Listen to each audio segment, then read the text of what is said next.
let's call this meeting to order. Sound good? Yeah. All right, let's, I guess we start with a roll call, right? Yeah. Okay. So we got Dave?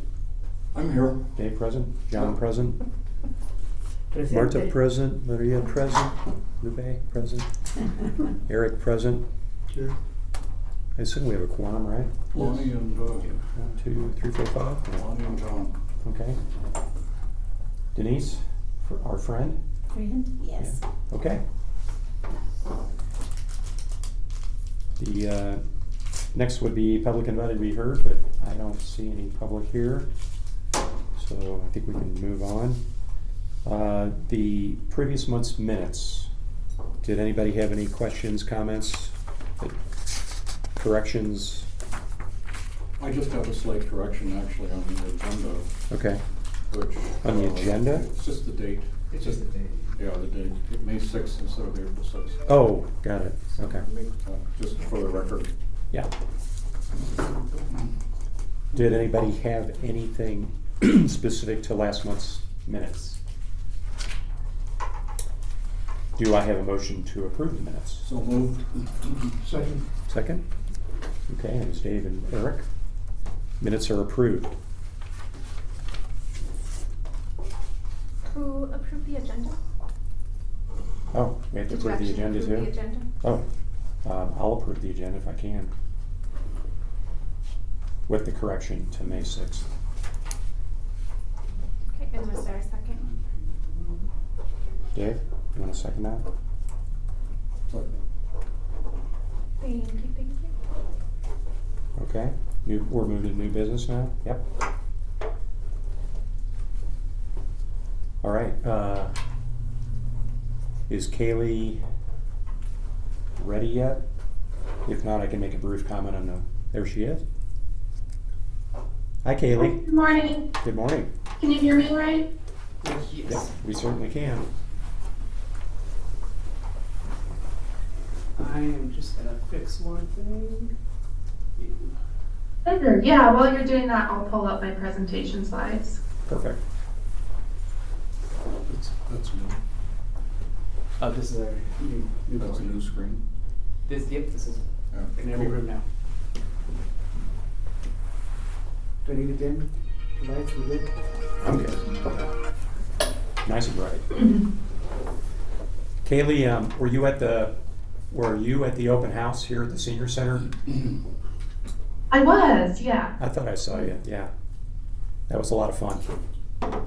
Yeah, it was a great event. We had a lot of questions about buses and transportation, so it was great to see the turnout and all the interest in transportation. Yeah, yeah.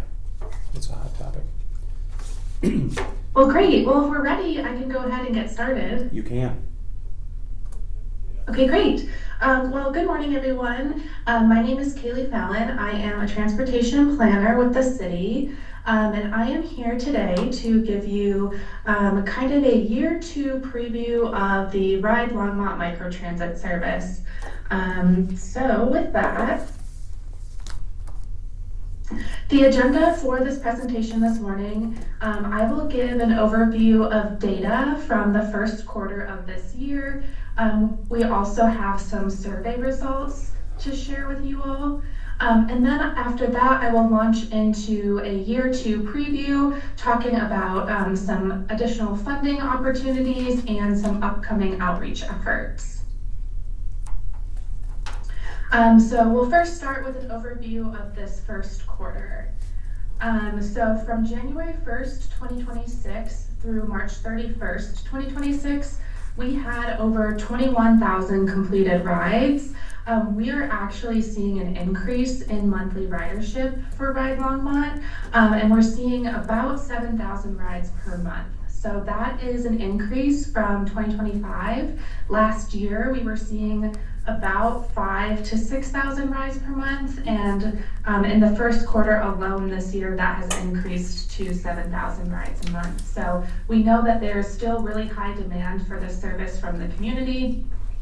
We are also seeing about 250 to over 300 rides per day. We actually just beat a ride record. I believe the number was about 310 rides in one day, and that was at the end of, or at the beginning of April. So it didn't fall into the first quarter per se, but we're still beating those ride records on daily ride records, which just again shows that there is really strong demand for the service still.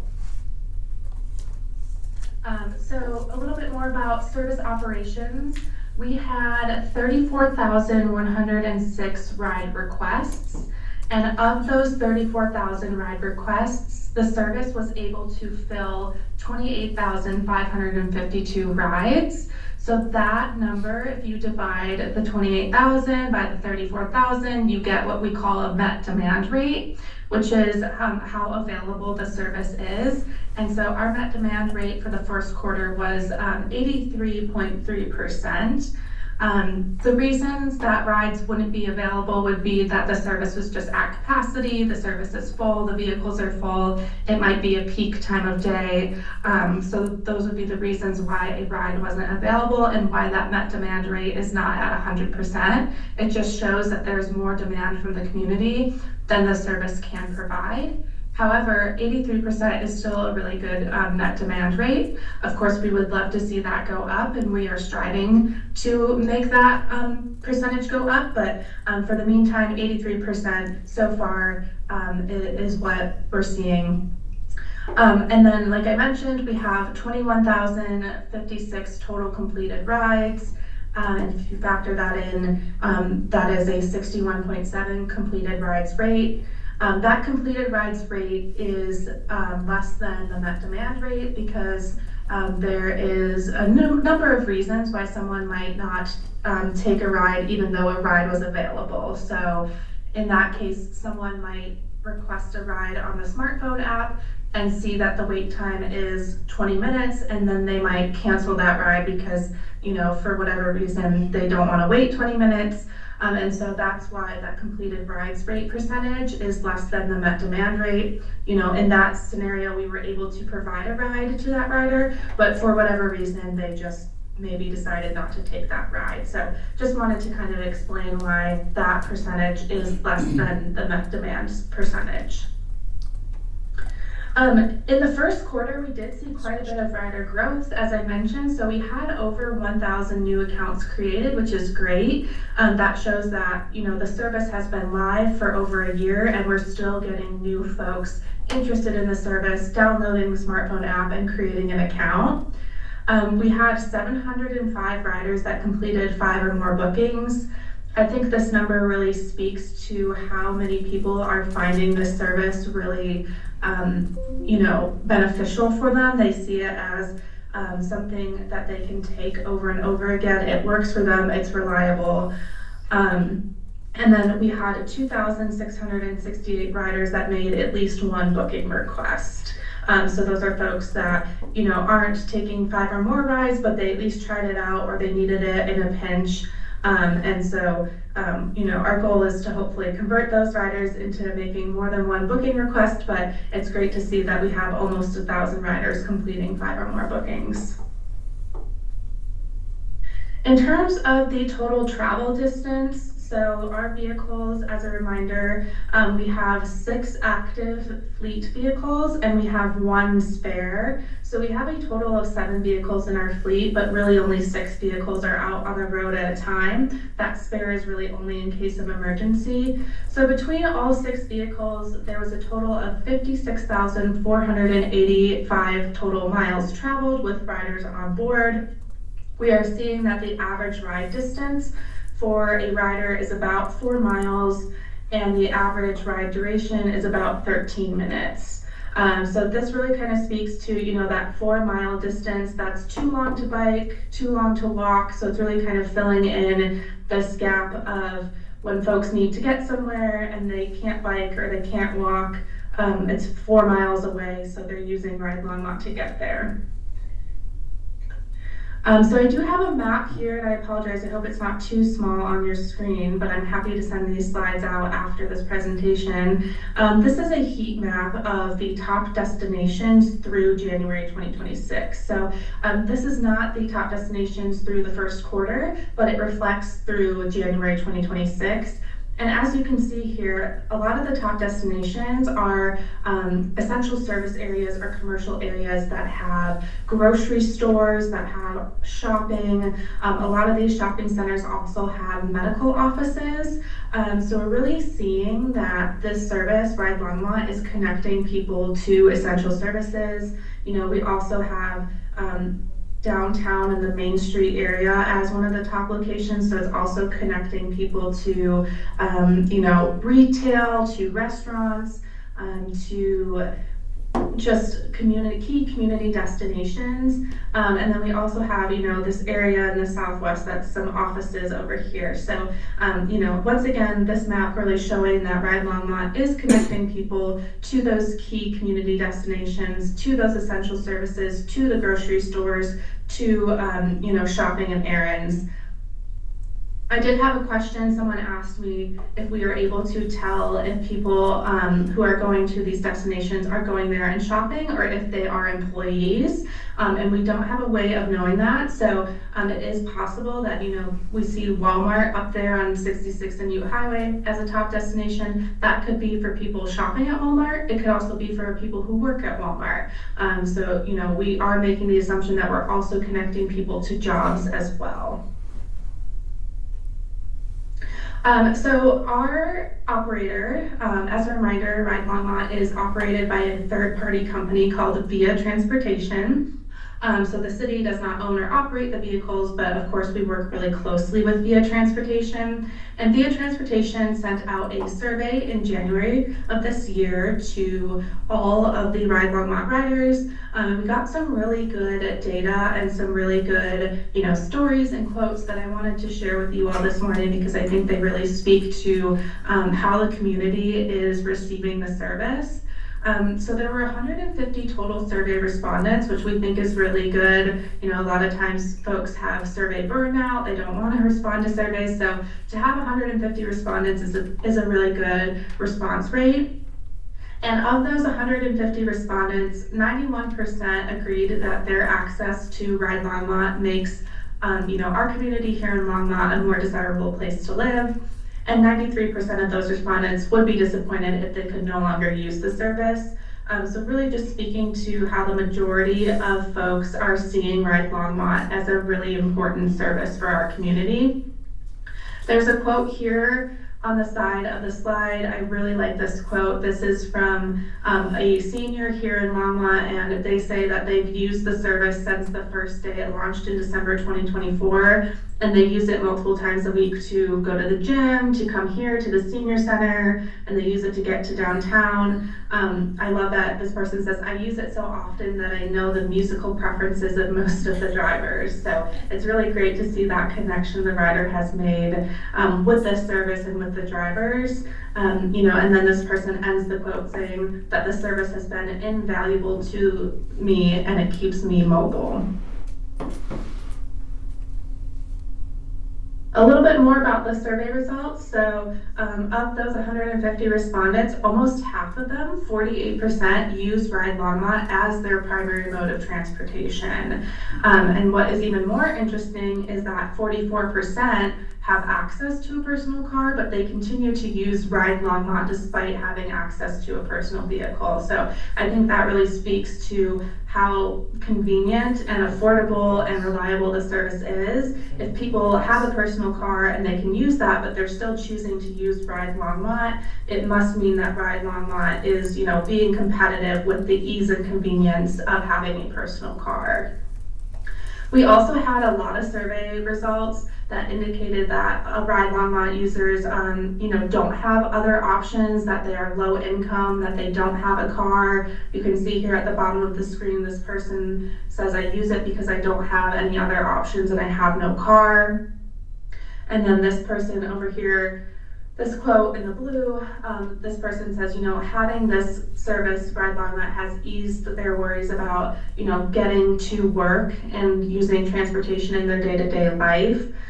Without it, they would have to spend a lot of time waiting in the cold and bad weather, waiting for the buses and walking to and from the bus stop. So this really shows that Ride Longmont has made it easier for folks to get around when we know that sometimes our bus system maybe isn't the most reliable or doesn't work for folks as well. They can use Ride Longmont.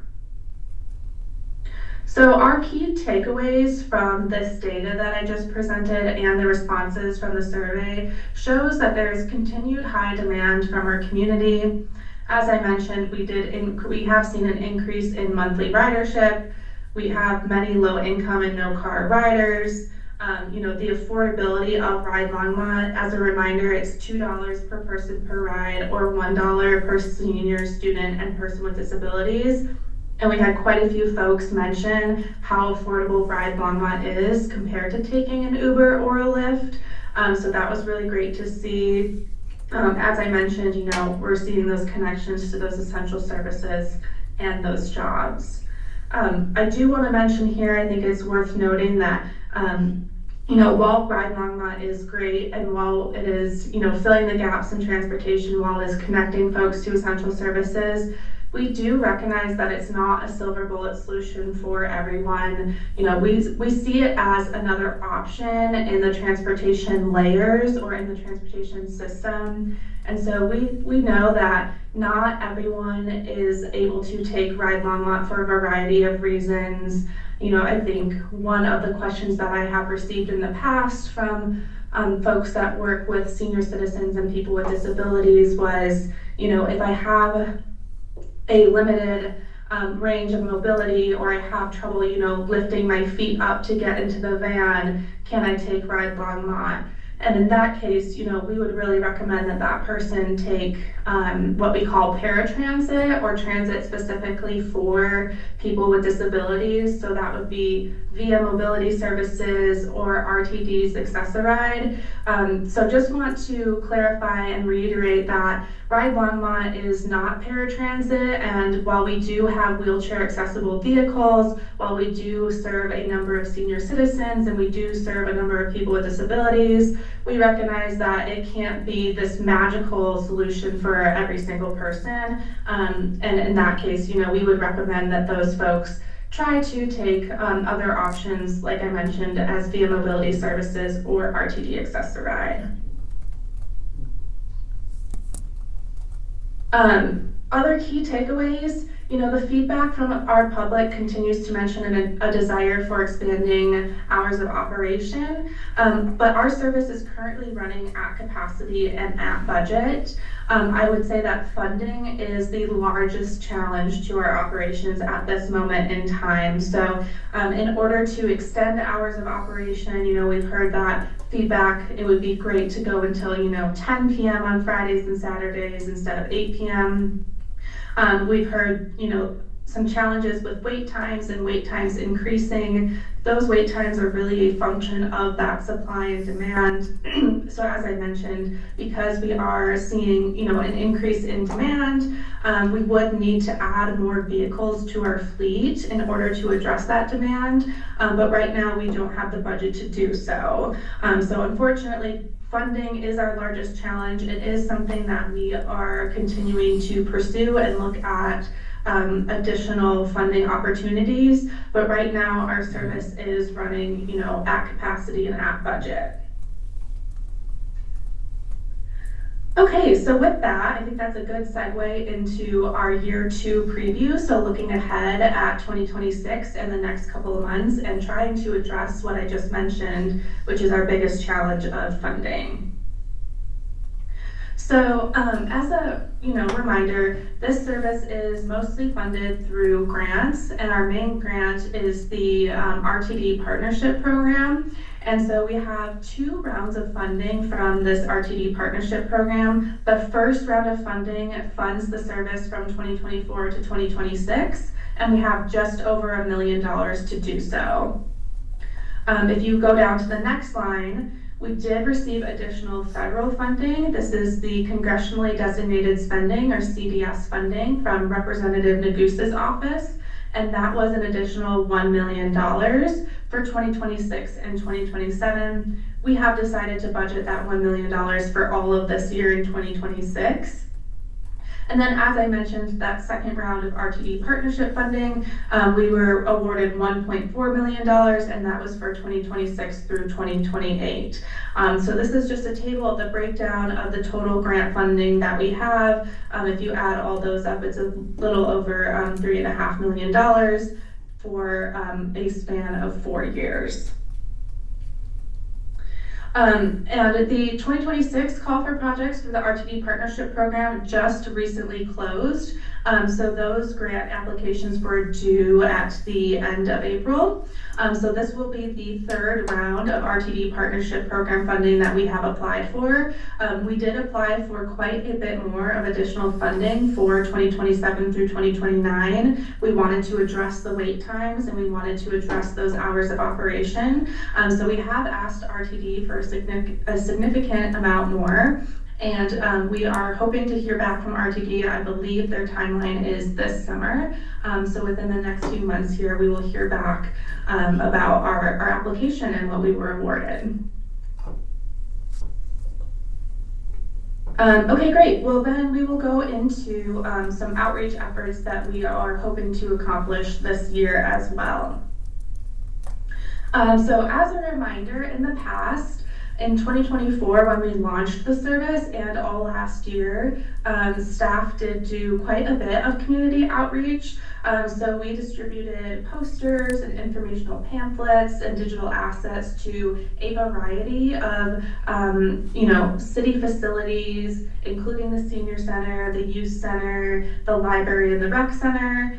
We did distribute information to affordable housing facilities, to the St. Vrain Community Hub and food pantries. And then we did work really closely with other community partners, including Boulder County Mobility for All, Boulder County Rainbow Elders, the St. Vrain Valley School District, and the R Center.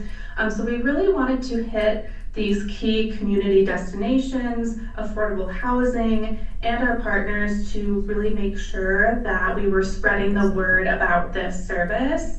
I myself did go into some senior living facilities and some affordable housing facilities, and I gave presentations. I gave step-by-step instructions on how to take the service, and I did help some older adults with downloading the app on their phone and helping them kind of navigate the smartphone app. So we did do quite a bit of community outreach, but this year we're looking at how can we target some folks that maybe we didn't get to target as well in the past year.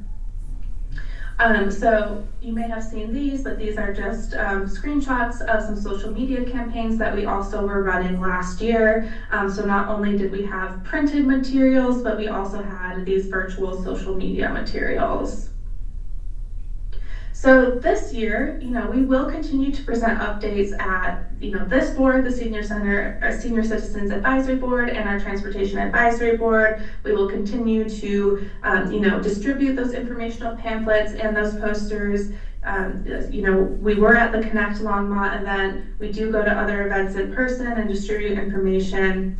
But as I mentioned, we're currently looking into how can we extend our outreach and how can we target people that maybe don't know about the service or aren't taking the service. So we really asked the question, what demographics are not using Ride Longmont, and how can we better target those groups with our outreach? And so we asked via transportation to put together some information about the demographics of who is using the service. And so they compared the percent of Ride Longmont trips versus the percent of the Ride Longmont population according to the census. And so you see here, 11% of Ride Longmont trips are taken by seniors, but 19% of the Longmont population approximately are seniors. So there's a bit of a gap there, which may mean that there's some opportunity to continue to raise awareness among seniors. Although we do think that capturing that full 19% will likely be difficult due to what I mentioned earlier, noting that seniors may be more likely to have physical limitations or disabilities, in which case paratransit would be the better option for them. And then we look at people with disabilities. Those folks make up 9% of all Ride Longmont trips, and they make up 8% of the Longmont population. So that's pretty well matched there. That even is, more of people with disabilities taking Ride Longmont. And then youth is pretty well matched as well. About 8% of youth make up all Ride Longmont trips, and youth make up about 10% of the Longmont population. So when we're looking at, our most vulnerable road users, our seniors, people with disabilities, and youth, it's pretty well matched with the exception of seniors. So that might be something that we can continue to target outreach to seniors.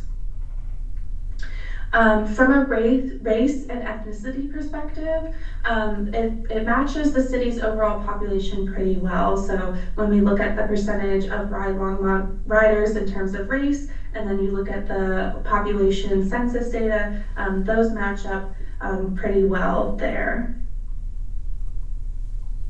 And then in terms of geography, when we look at, those top destinations, we're also looking at routes and pickup locations. The service is widely used across the city, but there is a little bit of less use going on along the west and southern ends of the city. And when we took a closer look at those areas, those are mainly single-family residential neighborhoods. So the area around the Twin Peaks Golf Course, and then all the housing east of Longmont Reservoir, and the Prospect neighborhood were the top 3 neighborhoods where, there wasn't as much use of Ride Longmont. There weren't a lot of pickup and drop-off locations in these areas. So these areas might be, areas that we consider doing targeted outreach to increase visibility of the service and make sure that folks that are residing in these areas are aware of the service. And we have talked about, ideas around doing some flyers, mailing some information. This is still, to be continued and to be determined, but we're just starting to look into this to see how can we target these folks. So taking kind of all this together and looking at the next couple of months, we will continue to monitor that data, those key performance indicators that I went through at the beginning of this presentation. We are continuing to pursue additional funding sources, and as I mentioned, we did apply for the RTD Partnership Program again this year. And we're continuing those outreach efforts and starting those new targeted efforts, as I mentioned. So I'll just leave you with the fact that, we are really excited about this service. We have heard feedback from the community. We do take that feedback into account. Those changes to service are just dependent upon our budget constraints. And I can't reiterate this enough, but funding is our largest challenge to operations at the moment. So those increased wait times are a function of supply and demand. Hopefully with our additional RTD application that we just submitted, we can address those wait times and add another vehicle and add supply to balance out that demand. And with that, I'm happy to answer any questions that you all might have. Eric? Hi, Kaylee. I'm actually the guy who did that first quote you had about use. I'm a long-time rider, and I appreciate the service, and I take it almost every day. I've got some questions that I'd like to go over with you, but I wouldn't especially like to go over them here. Is there a good time to get you in your office, or should I just send you an email? Yeah, if you wouldn't mind sending me an email, and then we can set up some time to talk. Okay, great, thank you. Yeah, Okay. Thank you. Kayla, this is John. I got a couple of questions. What percentage of our operating budget is covered through the $1 to $2 per ride that we collect, what percentage of that is covered? Do you know that? Yeah, it's a pretty small percentage. Yeah. So it varies month to month depending on how much demand there is, but typically the service costs about $110,000 to $130,000 a month, and then our fare box revenue again varies, but we're looking at around $8,000 to $9,000 a month in fare box revenue. So if you do that math, like 9,000 divided by 130,000, I don't know what that is off the top of my head, but it is a pretty small amount. It's not nothing, Right. but comparatively it is not a ton. Okay. The RTD funding you applied for, do you have a confidence level on, because obviously because so much of this is based on funding from external organizations, right? Do you have a confidence level as to that you'll receive the funding you're requesting for to carry this into the future, or how do you feel about that? Yeah, that's a great question. I am confident that we will receive funding. Whether or not we will receive the full amount of funding that we asked for, I am not sure, because we did ask for the maximum award, which was $1.8 million. I think that just depends on who else applied and how many other applications. I do know that RTD is very impressed with Ride Longmont. I think our service in comparison to other microtransit services around the region does really well with that 7,000, riders per month is, I think one of the top performing services. So I am pretty confident that we will receive some funding. I'm just not sure that we will receive the full amount that we asked for. Understood. Thank you. I've got a couple questions. Can you hear me? Yes. I'm really impressed. I had no idea the magnitude of the program that's in place already. And your presentation was really good, by the way. It's really impressive. I had a whole bucket of questions, but you answered them all. So I am wondering a couple of things. I assume that the use of the vans, the buses, whatever, is income related? What do you mean by that? Sorry, I guess I'm not understanding your question. Does it tend to be used by all income levels, or is it primarily lower level income levels? And I'm just trying to get a feel for how many people are in that situation. Yeah, that's a great question, and I apologize. I do have that information. I should have put that on the slide. So we don't collect salary information in your rider profile, but we did ask about salary information in that survey that I mentioned. So we do have information from the 150 respondents of that survey, and the majority of respondents were low income. I believe it was 50% of respondents had a household income that was, I believe, less than $52,000 a year, somewhere around that mark. So it was the majority of folks that responded to that survey were low income.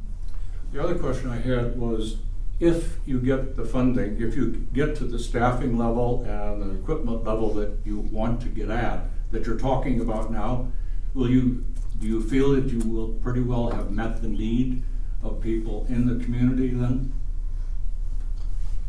Yeah, so we especially worked really seniors. closely. Oh, I'm sorry, what was that? Especially seniors.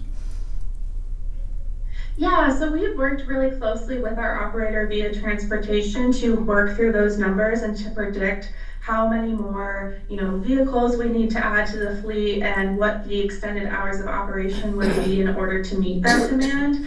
So we feel pretty confident. In this most recent RTD application, we have asked for enough funding to extend our hours of operation to 10 p.m. on Fridays and Saturdays, and to add 2 more vehicles to the fleet. And via transportation feels like adding those 2 vehicles to the fleet would help address that demand and decrease the wait times.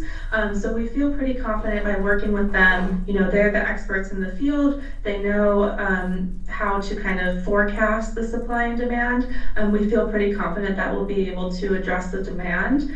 With that being said, there's always the chance that the demand could keep increasing once we address it. So it could be, you know, a never-ending cycle. But for right now and what we're seeing now, we do think that additional RTD funding would address our current demand.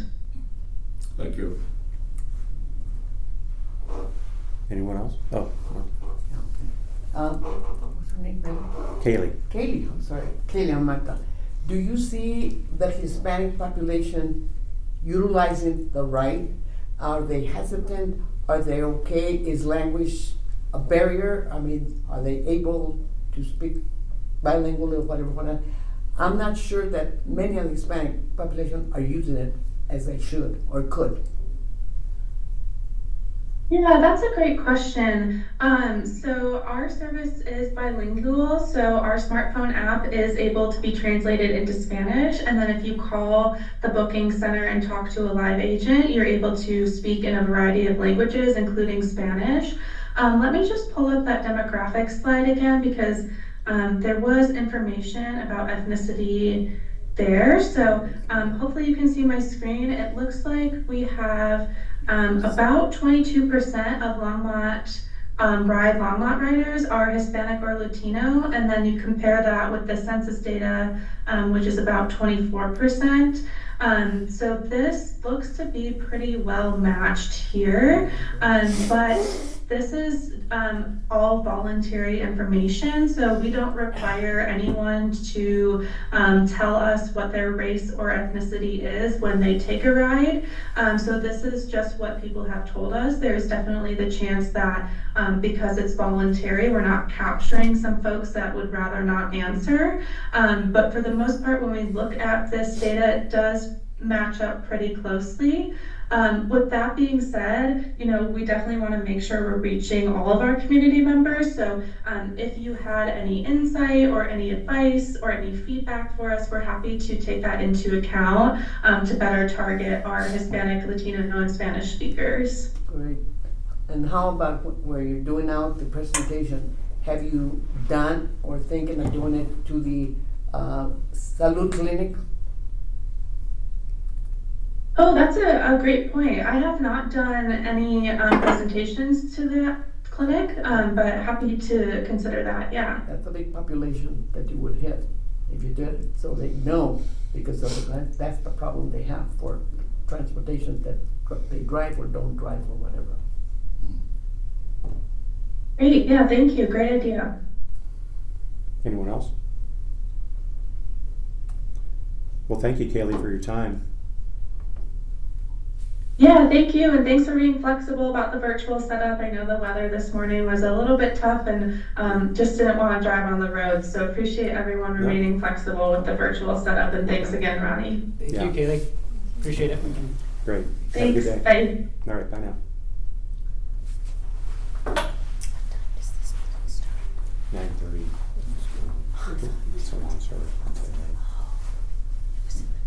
Usually, yeah, it was normally at 10.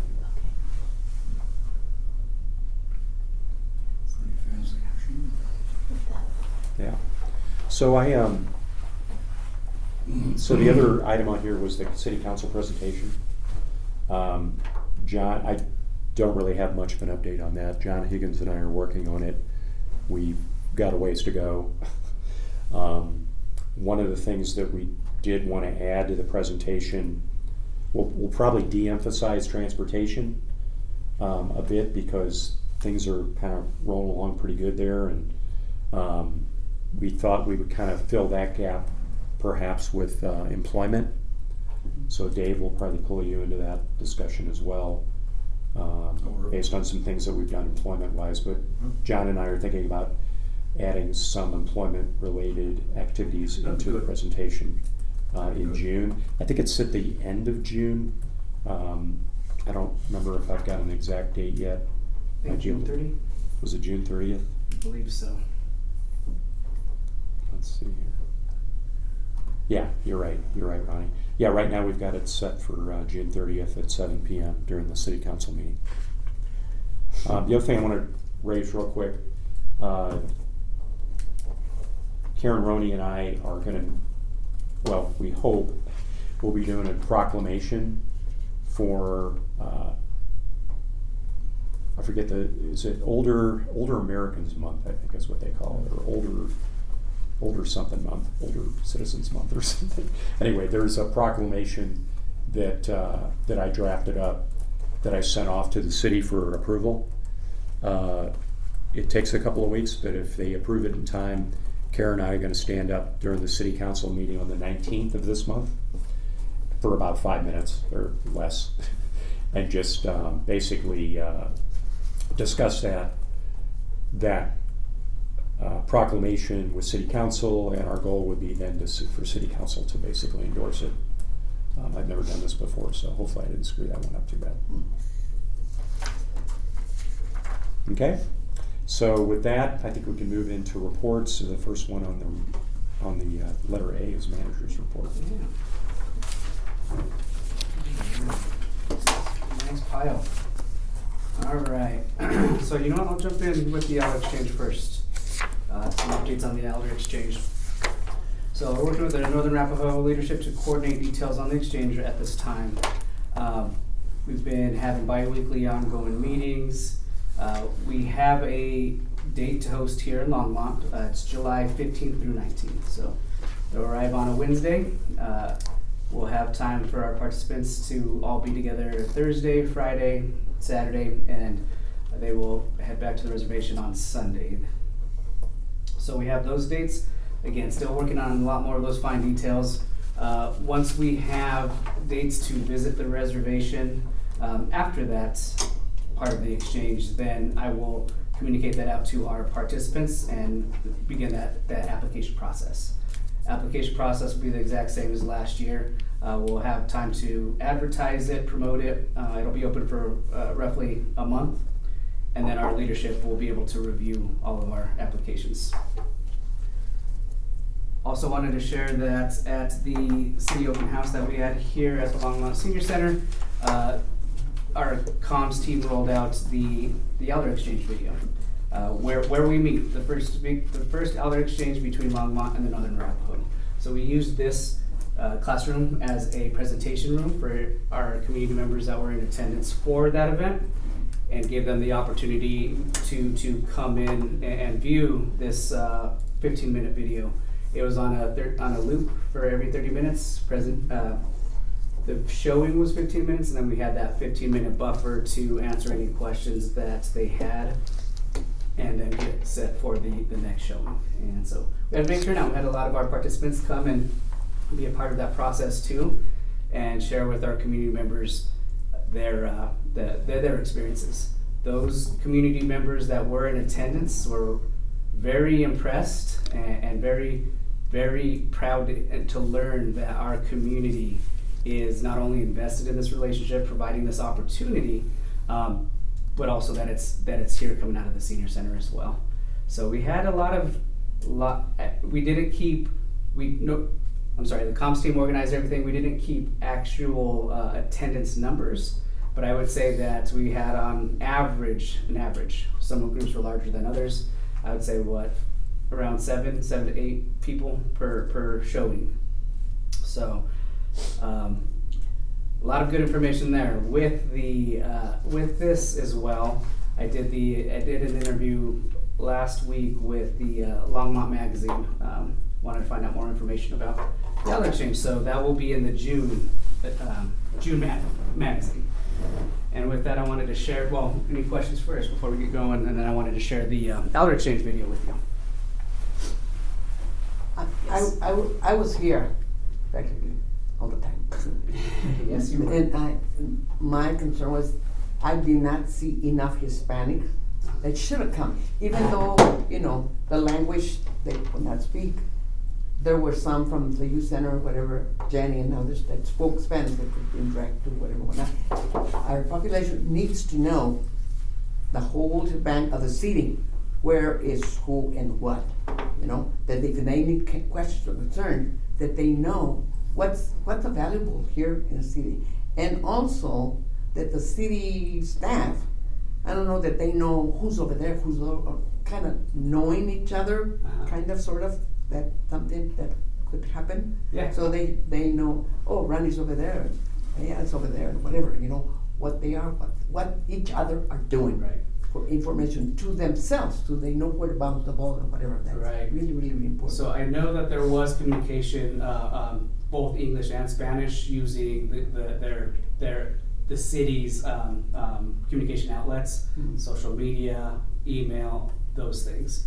There was interpreters on site as well, different locations, but I will still give that feedback to them as well for future planning.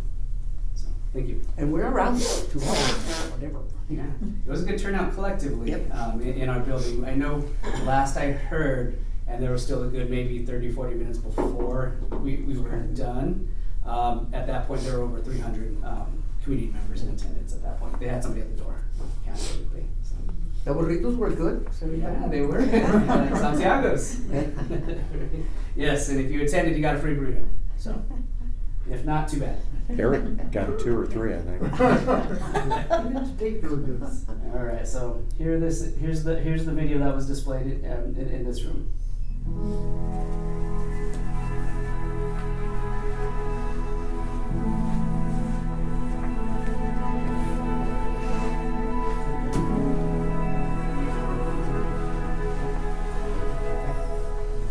My first week on the job, Ray Ramirez approached me. What are your thoughts about doing an elder exchange? That's pretty cool. That sounds like a great idea.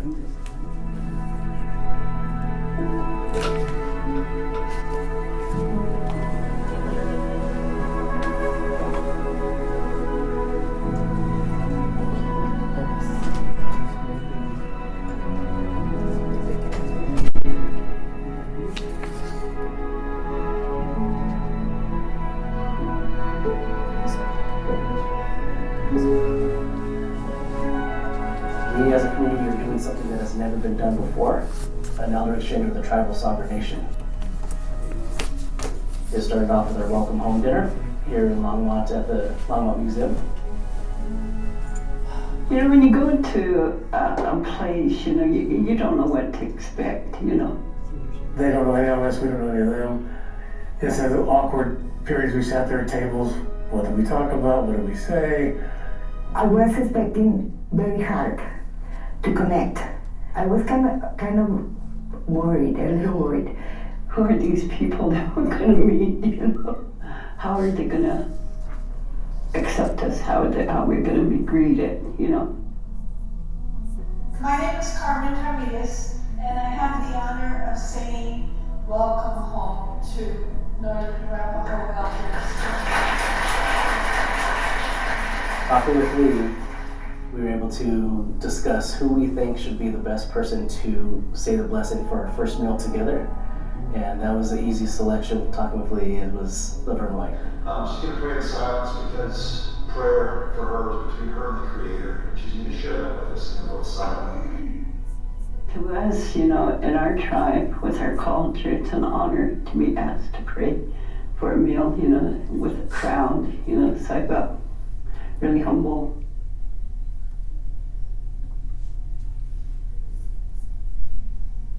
To really make it a warm reception, to really set the tone for this work, for this relationship. Okay, well, what do you want for dinner? And immediately it was, we want barbecue. So we worked with Georgia Boys to cater barbecue for our Northern Arapaho elders. We warmed up really easily to everybody. They made us feel comfortable. But we sat down, you know, at different tables, you know, and but I talked to two ladies, and it was good to hear their stories, and I think they were really interested in mine because they kept going like this to me, you know, and questioning me, you know. Once you start talking about things that we all share, grandkids, whatever, it just became really easy. As soon as they sit on the table, we start talking like we knew each other. It was so easy to connect. We socialized with, you know, the seniors, and it was real welcoming, you know, so warm. If you get people comfortable with you, especially individual, they'll open up. They'll open up to you, and you know they'll tell you their stories. And we started laughing and even saying jokes. Everybody was talking and they were answering and they were making jokes too. So it was great. I think it's very important for us to know the background, who we're building these relationships with. I think it's important for us to know and acknowledge that this is their land. They were displaced and removed from their land and relocated in Wyoming. To see how, how huge it is, with all these businesses, apartments, and cars, I wonder what it would have been like had we lived here. The mountains would have been our home. How do we take that acknowledgement to the next level? So we better understand the injustices and traumas they've endured. Seeing the Sand Creek exhibit, I got overwhelmed. I didn't know that it was going to be that affecting, and I should have known that it would be, because it's a horrible, horrible thing. I knew about the Sand Creek Massacre, but when I got in there and I started to read everything, and it hit me like,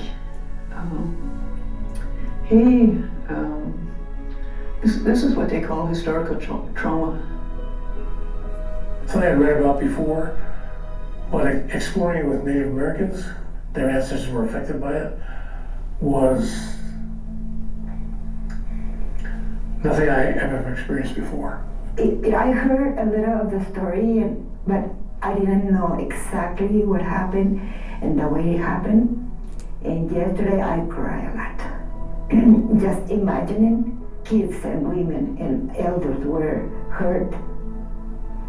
Their grace, their openness to sharing that experience, which was horrific for their tribe, was pretty extraordinary. I don't hold it against anybody. I mean, those were the things that happened in the past, and we need to go on. I think we need to say, okay, that happened, and we're not putting it aside or putting it back there, but we need to learn from it and we need to grow from it. But it's very important to study, to try to learn more, so we understand better and we can do something better.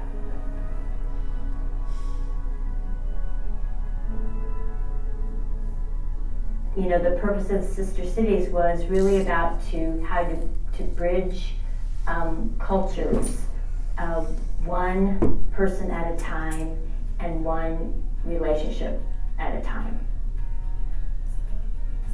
When the Northern Arapaho community members came to the Longmont Senior Center, they each quilt, they talk about, their own quilting experiences, and it really brought together the two groups of elders in community and in conversation about something that they loved.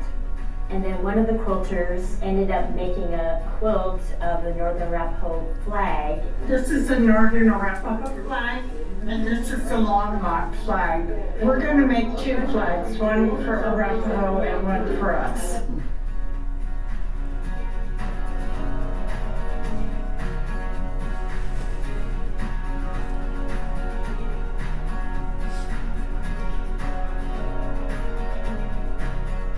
When we got to Wind River, once they saw each other, the conversation, the laughter, It was a reunion, and there was hugs. it was almost as if they never left each other. We had only spent like 3 days together. That surprised me, that level of friendship could develop in a really short period of time. We have a beautiful reservation. There's a lot of things I think that they need to take you to. Our buffalo. First, we want to welcome everybody coming to the Wind River Indian Reservation. It's the reservation that belongs to the Eastern Shoshone and Northern Arapaho tribes. It was 130 years prior, before we had the last buffalo that was here. And so what the Jason Valdez and the Buffalo program has done a fabulous job of creating that opportunity to bring buffalo back to this reservation. We're in all tribal schools and we're teaching them how important it is to eat the wildlife, how to eat the vegetation off our landscape, and why we need to protect it and keep it that way.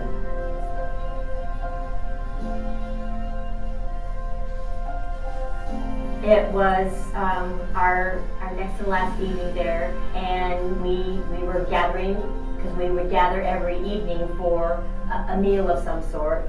Sherry asked my mom to do a prayer, and she's going to say something in Spanish. I told her to speak from the heart, and I'm going to translate for you all, okay? Okay. Primero, quiero agradecer al Creador por habernos permitido estar. The first thing she wants to do is thank Creator for allowing us all to be here together. Quiero agradecer a estas personas que son tan maravillosas, tenernos aquí, cocinar para nosotros, atendernos y siendo muy lo máximo para nosotros. The next thing she would like to do is thank all the marvelous people that have hosted us here for being so kind, loving, and generous with us, providing the space for all of us to share together. Y también a todas las personas que también los considero familia, no amigos, no conocidos. And for everybody that's here with us today, because she not only considers you her friends, but also her family. Gracias, Señor, por los alimentos que nos vas a dar, vamos a comer ahora. Y perdón por llorar. She said thank you for all the food that we're going to eat today, and I'm sorry for my tears. Thank you. Amen.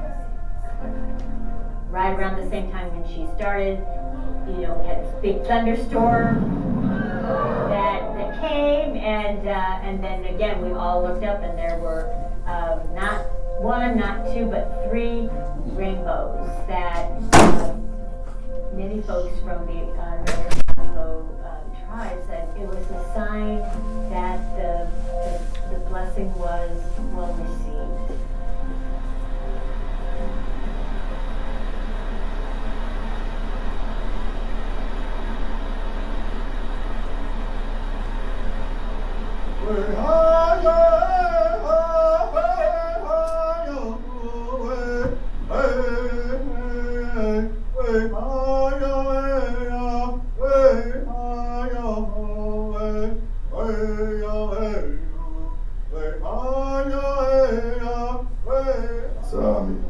It's a prayer song, something that we use a lot in our ceremonies. It's for healing. Keep on going, keep on praying. I just want to do that for you.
Of the entire exchange was our participation in the powwow. Ladies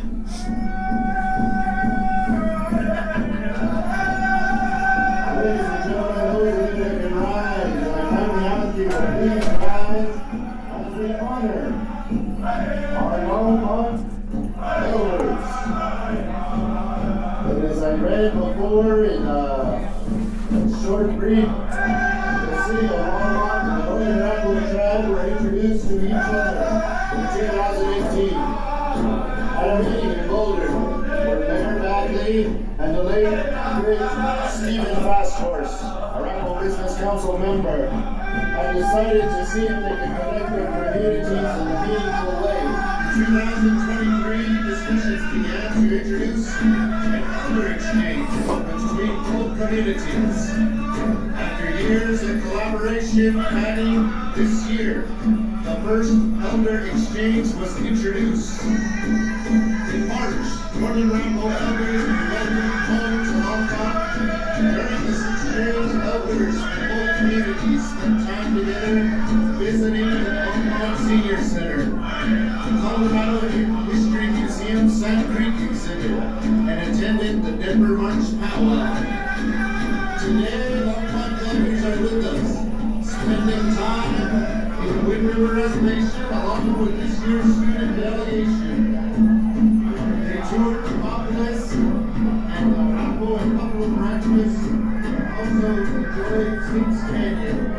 We're looking forward to continuing the connection between both communities and developing great relationships for many years to come.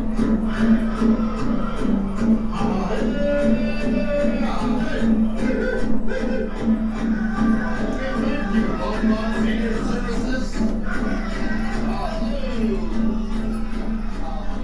The honor that they brought to their families, to their culture, to the community. To have us honored also was, was incredibly moving. And just being so close and being a part of it, we belonged in that moment. We weren't just observers, we were family.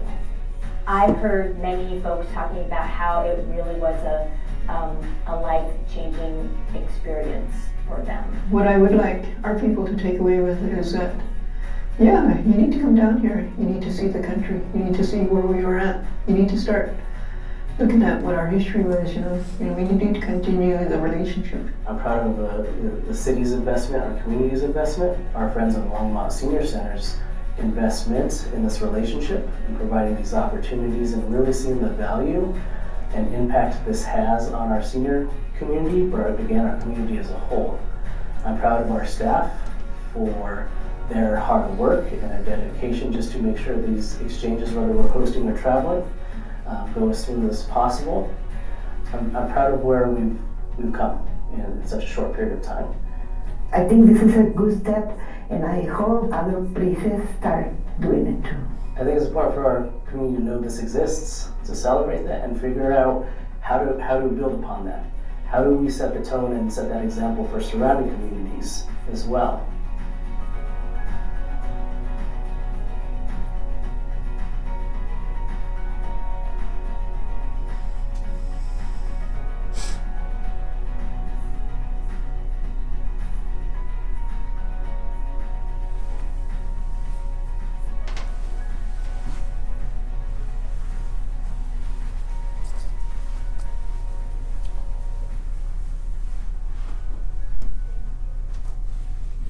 Great.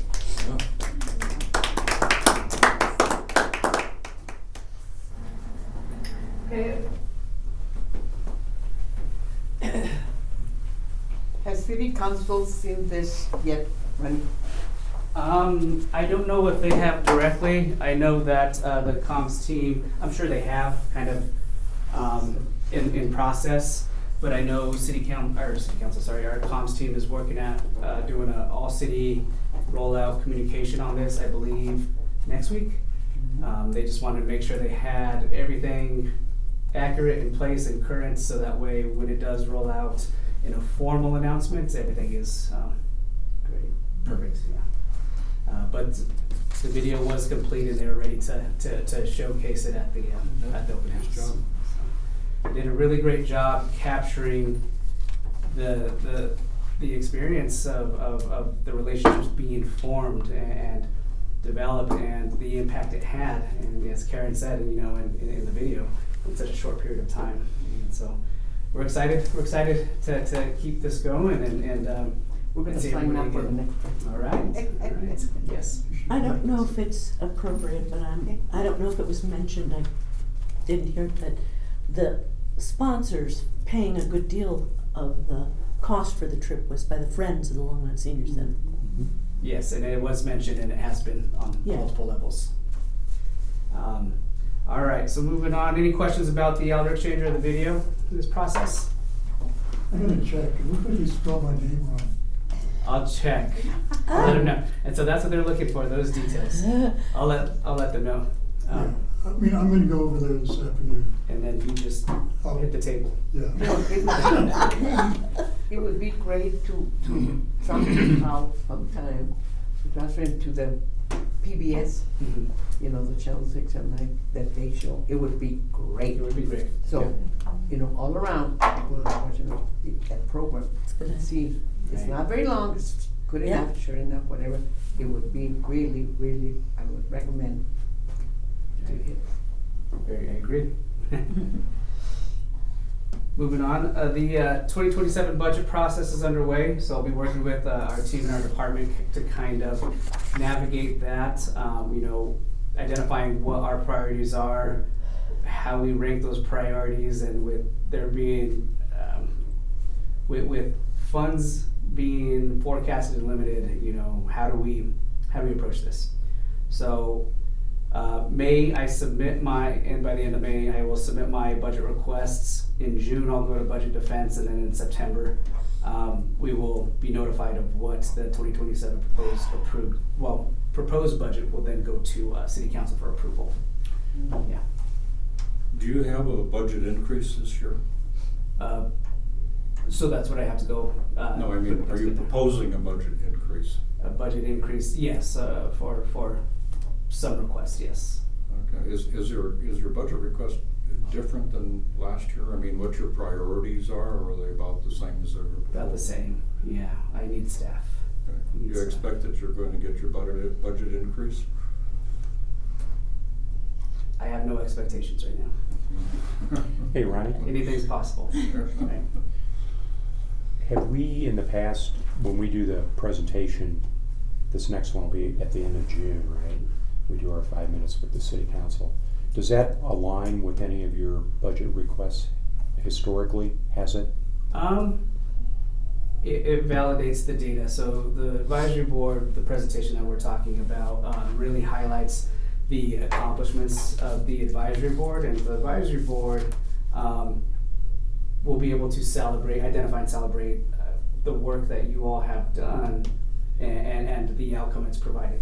Along with that is the opportunity to touch on the statistics from the previous year. So, what were those priorities for the advisory board to focus on? Yeah.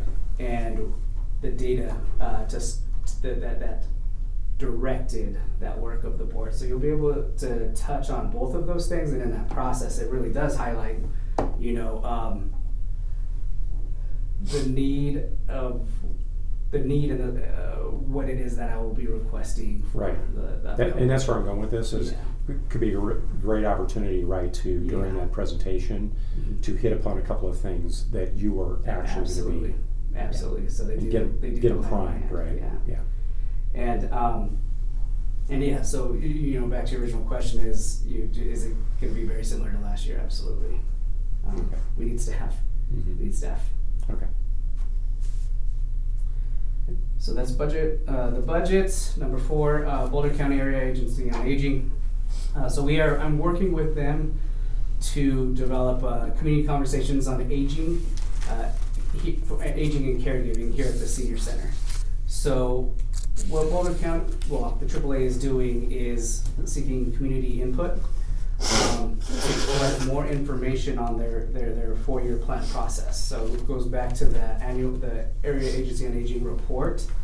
But you know, due to funds, it is gonna their data collection is gonna be a little bit different this time around. So each Boulder County community is providing space to allow the AAA to have conversations with anybody in attendance. We will be able to help them navigate and advertise it, but for Longmont specifically, we will be having 3 different conversations here at the Senior Center, June 5th. That one's going to be focused on Spanish conversations. So not a translator, we will have the Boulder County facilitator be Spanish speaking. So that's June 5th, 10 to 11:30. June 8th will be 10 to 11:30 by English speaking facilitator.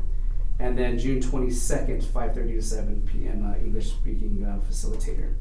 And so, again, they will have identified questions. I think it's roughly about 4 or 5, and they're still kind of ironing those out to collect information from anybody in attendance. And what the hope of that is to collect information from each community to take back to allow them to identify what supports and resources are needed with the funds that they have available, so they can really be intentional on how they're utilizing their funds, because just like everywhere else, right, funds are pretty tight or scarce, right?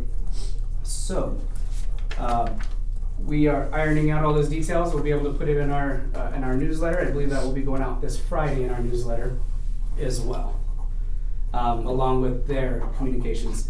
There will be a link to register, but you don't have to. It's just, again, for data collection. So, you know, if you see it and you click on it, that just helps them kind of get an idea of how many people will be in attendance and those things. But it will be open for anybody who wants to attend. And that's my report. Any questions? All right. You know, I'm thinking about publicizing the senior center in Boulder or around there would be really great to see what Longmont has accomplished and has done with all the programs that we have and they don't have. That's why people want to come here, because they got a senior center there in Boulder and they got the dinero where they can do some of the stuff that we're doing. So we got an example what we can do that they can start doing, you know? I think you're correct. I think we're a great model on so many different levels of not just the services we provide as a one-stop shop, one location. You know, other communities, it's separate locations, and not only separate locations, but at a lesser capacity as well. So I just, you know, we on so many different levels, we are a great model of how to serve our community, at what level, and with care and great service as well. And all other areas, Lafayette, they're, you know, they don't have nothing. Right. They want to come here, going over there. How many seniors want what we're having? Right. So we're starting to get involved with. I started getting over there, trying to push. No, you can have it too. So you got to speak up. You got to start attending and get that going. Salud. Thank you. Thanks, Ronnie. The next item is area on aging. I got something on that. Okay. Actually, I thought, I was talking to John, interrupted him on his vacation, in fact, and to tell him that I was going to be at a conference in Denver and I wasn't going to be able to make the meeting. But when Saturday at Cinco de Mayo, I ran into them. Yeah. So they're having a meeting this Friday from 9 to 1 at the hub here in Longmont. So I'm going to be attending that one in John's place. Okay. I thought they always had their meetings at the respective senior center. They're doing it at the hub for whatever reason. I don't know. May not be space. Yeah, this is my first one, so I'll let you know.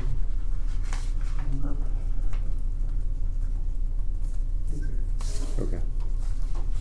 So May 8th? May 8th. Yeah, 9 to noon. Seems like really long, but it's okay. Okay. Let's see, next one's Friends. Just a brief update here. Keep me honest. I'll say that, right, Denise? All right, so I'll hit some of these highlights. Their current financial position, they're looking really good. Investments were down, but that's always taken as a snapshot in time. So when they took that snapshot, the market was down. The market's fluctuated a bit, but it's more or less back up. So that probably looks quite a bit better than the 265 when this snapshot was taken. Probably the biggest thing that struck me was the Veronica presentation. That heads up our resource specialist. She gave a really, really good presentation on the needs that they're experiencing, and one of the biggest things she's seeing is seniors that are stressed from a housing standpoint, right? So affordability is impacting all aspects of seniors' lives. And one of the big ones right now is housing, whether they own housing or whether they rent, based on the increased expenses and the fact that most seniors are living on a fixed income. It's becoming very challenging now, helping seniors to stay in their housing, to make their rent, right? So there are programs in place. Friends helps with a lot of that, but it continues to be a big need, and it's increasing.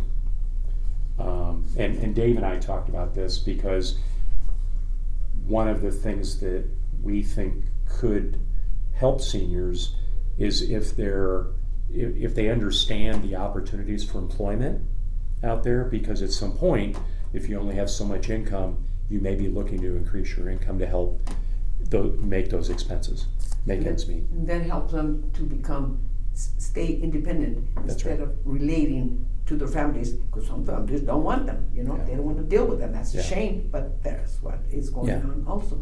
That's a good point, because in my experience, right, I have there are three I have a Latino family that lives down the street from me, and there are 3 generations, right? So the grandparents, the parents, and some of their kids still live there in a 1,200 square foot house. They added on to it, but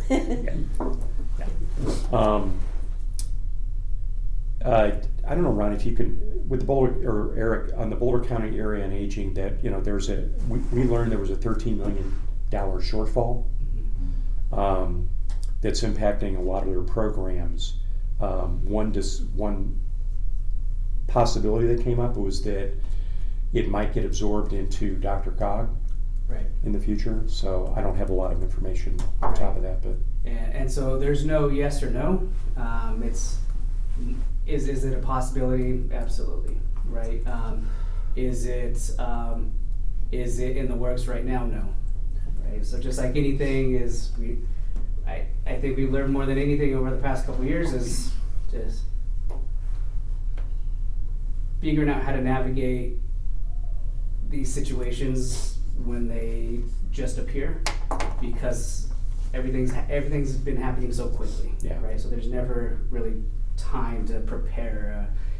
In 2027, in October, this is what's going to happen, right? Just boom. The funding was there. Funding's gone. This is what we do now, right? And so yes, is that a concern at this time? Yeah, but again, is it in the works? No. Could it possibly happen? Yeah. But as of right now, I know they're operating as if that's not going to happen. Okay. And so that's reassuring to us right now at this time that they're not hitting a panic button, and they're resuming business as usual, looking down the road into the future. We're looking at next cycle budgets, those types of things. So what impact does it have? It absolutely still impacts us at this point because of that deficit. There's been, I think, two, if not more, 2 or 3, but 2 that I know of, rounds of layoffs. And when there's less staff providing those services and supports to Boulder County residents, we are going to see more people here in Longmont coming to our resource specialists to navigate that and seek that assistance and support. So what impact does it have when there are those budget deficits at the Boulder County, AAA, and less staff? It creates more work for us. And so good point. Our staff this board is very well versed at this point that our staff is at capacity. Our resource specialists, right? There's always an average of 4 to 6 weeks at any given time for a wait list to be seen, and a lot can happen in 4 to 6 weeks alone. Let alone more people seeking that assistance and support from our resource specialists, because that's all that's available, can extend that wait list beyond 4 to 6 weeks, and that's a concern that I have and something that I worry about. And we will, again, it's one of those things is we don't know until it's here. All of these things that I forecasted, as down the road in 6 to 8 years, really happened within a 2-year span, right? The increases in everything, in our programs, in our services as a whole, our attendance in our building, Meals on Wheels data, how many people are seeking that resource, right? Food.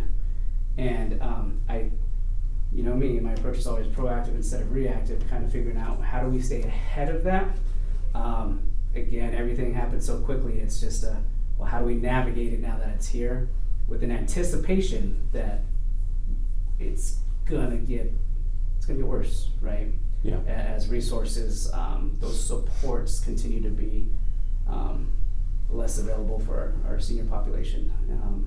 Not only that, you know, our senior population growing. How many in our community currently are aging into that 55 and older demographic, age demographic, and then those who are moving into our community as well. That's not slowing down, right? So, how do we stay ahead of everything? And how do we utilize the resources we have available to provide the services that our seniors need? So, a lot of unknowns right now. Yeah. But one thing that is constant is budget's tight everywhere. Yeah. Everywhere.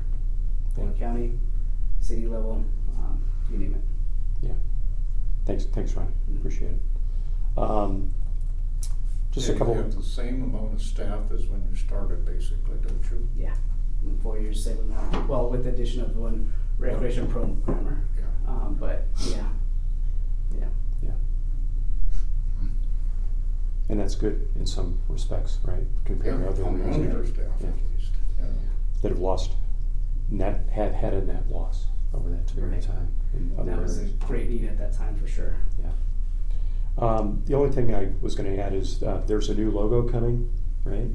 I'm not sure where that stands. I know we were kind of raising our hand which one we liked, but Well, it's a logo for the Friends. for Friends. Yeah. Yeah. You know, When? It's getting close. They've made Yeah. some, but they fine-tuned a few things, and we sort of voted, and I think several people may be out of town. They're waiting to oh get yeah, back. like Roger and John Higgins, right? Yeah. Yeah. Yeah. So it's the hands versus the leaves. Right. Let's see. Is there anything else here? I think that's you guys can read as well as I can here. That was Older Americans Month that Karen and I are hopefully going to do on May 19th. Yeah. John, do you need us to be there for when you do that? For the proclamation? Yeah. I don't really. It would be nice. I mean, if you can, but you know, the big one obviously is the next month when we do the advisory board, when we do the presentation. John Higgins and I. But if you can make it, that's great. That'd be awesome. Okay. Any questions? All right, let's move on. What do we got here? Sustainability. Eric, anything there? Sustainability, we're having a rare in-person meeting tomorrow night. Okay. So I will attend that. And that's all I got on that. Okay. All right. May I ask who's the rare contact that you're meeting with? Zach Taylor, I believe his name is, and the rest of the people in the Sustainability Coalition comes across. There's a bunch of departments and there are a bunch of outside organizations that also attend. Thanks. I would imagine Naomi's probably part of that, right? Yes. Yeah, I would think so. Okay, let's move on then to senior employment. I think I've got enough on that. Yep. Dave, you want me to kind of kick this off, or do you want to? Go ahead. Okay. So a couple things happened in this past week, actually. There was a workforce job fair on April 30th that Dave and I attended. I'm not going to go into great detail here. The good news is we had a chance to talk to quite a few employers that were there. In general, they all seemed pretty enthusiastic about hiring more seniors, about the possibility of seniors working in their respective companies. There were a couple of them that I think were very enthusiastic. A couple that Dave talked to, a couple I talked to. A couple I talked to was the St. Vrain, well, not the St. Vrain, the Boulder Valley School District I talked to. They have a need for custodians, bus drivers, etc. And they said that in the past, a lot of those positions have been filled with seniors. I know I have several friends that used to drive buses for the St. Vrain Valley School District. So when they retired, so they offer competitive wages and they offer benefits, which is nice as well. $20, almost $20 an hour. Yeah, and benefits. I talked to, I had another interesting conversation with a regional president for BMO Bank. She covers 19 branches, and she, I think I'm going to reach back out to her, and she also said that she could give a presentation at the Senior Center on a different topic I'll go to in a second, but she said that there is a growing interest in seniors to be like part-time tellers in their branches. Wow. And again, they offer, even for part-time staff, they offer some level of benefit.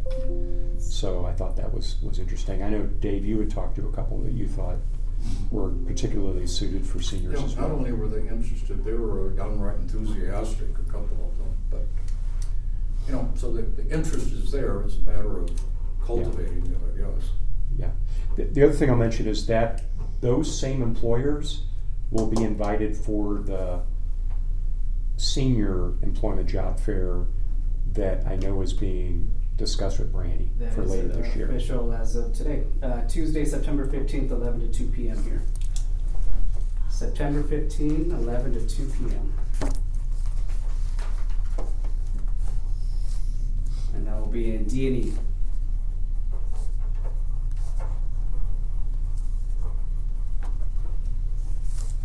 Fantastic.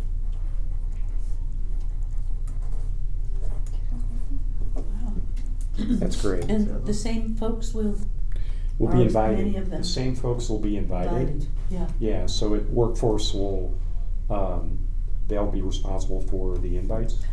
But of course, if we know of any organizations or any employers that we have relationships with that we want to make sure are invited, that may not have attended this last one. I'll give you one example. Was for some reason St. Vrain Valley School District didn't go to this Workforce. Boulder Valley did, but St. Vrain didn't. I'm pretty sure they were there. St. Vrain was there? I'm pretty sure they were there. Oh. Yeah. Are you going by the report? No, off of them being in our building. Because I put St. Vrain in the report, and I meant Boulder. Okay. So St. Vrain was present. No. Okay. I didn't at the hub for that. Boulder, but not the hub. Ours or the hubs? No, for the Sorry, hub. I thought you were saying here ours. Yeah. Yeah. So they were present at ours. So maybe that's why they weren't, is because they already did a senior one. So. Maybe. So if you know of any. So the fair will be where? Here? So that it'll be room D&E in December. So if you know of any employers that you want to make sure are invited to come, probably what's the best way to do that? You just point them to Workforce. Workforce is the organizers. We are a partner. We're not doing the work on behalf of anybody interested. It's just pointing them to Boulder County Workforce. So I've got a pretty good relationship with Dave and I do with Workforce. Lily Moon is working with Brandy. If you know of someone and you just want to shoot me a message or shoot Dave a message. So it's any kind of job, restaurant or whatever. Oh yeah, absolutely. Yeah. I think so. Yeah. Sure. And that's for them to decide, right? But please do not send them to city staff. Send them to Boulder County Workforce. Yeah. Okay. All right. The next thing would be, we had a meeting with Becky Doyle, who ran the survey in the past, the senior survey. Dave, you want to comment on that?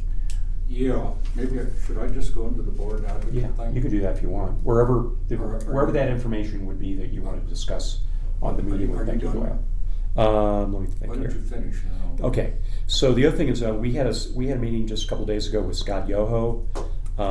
There are, and Ronnie's fully aware of this, there are some discussions about doing some minor changes to the landing page on the Longmont city website, in the senior services landing page, to emphasize employment opportunities and volunteer opportunities. So more to come on that. Scott has a few ideas. I saw your recent email, Ronnie. It sounds like you're going to probably get together with Dave or with Scott in the future. Yeah, Discuss. so an opportunity for me to review the impact, the need. These things are available in our resources already.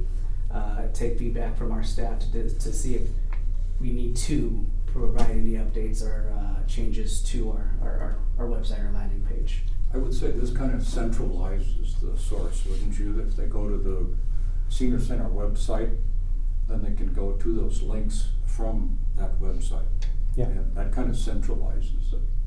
That's the main advantage that I can see. Right. Yeah. So a lot of things to consider. Yeah. Okay, that's all I have, Dave, so you're on. Okay, I can talk about the survey stuff ad nauseum, and so you're going to have to stop me. Yeah, okay, I'll stop you. And so if I see eyes glazing over, if I see you glazing over or going to sleep, I'll stop and wrap it up. But Or hear it. Will that work too?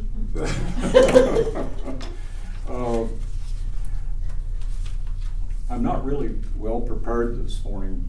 I'll tell you why in a minute. But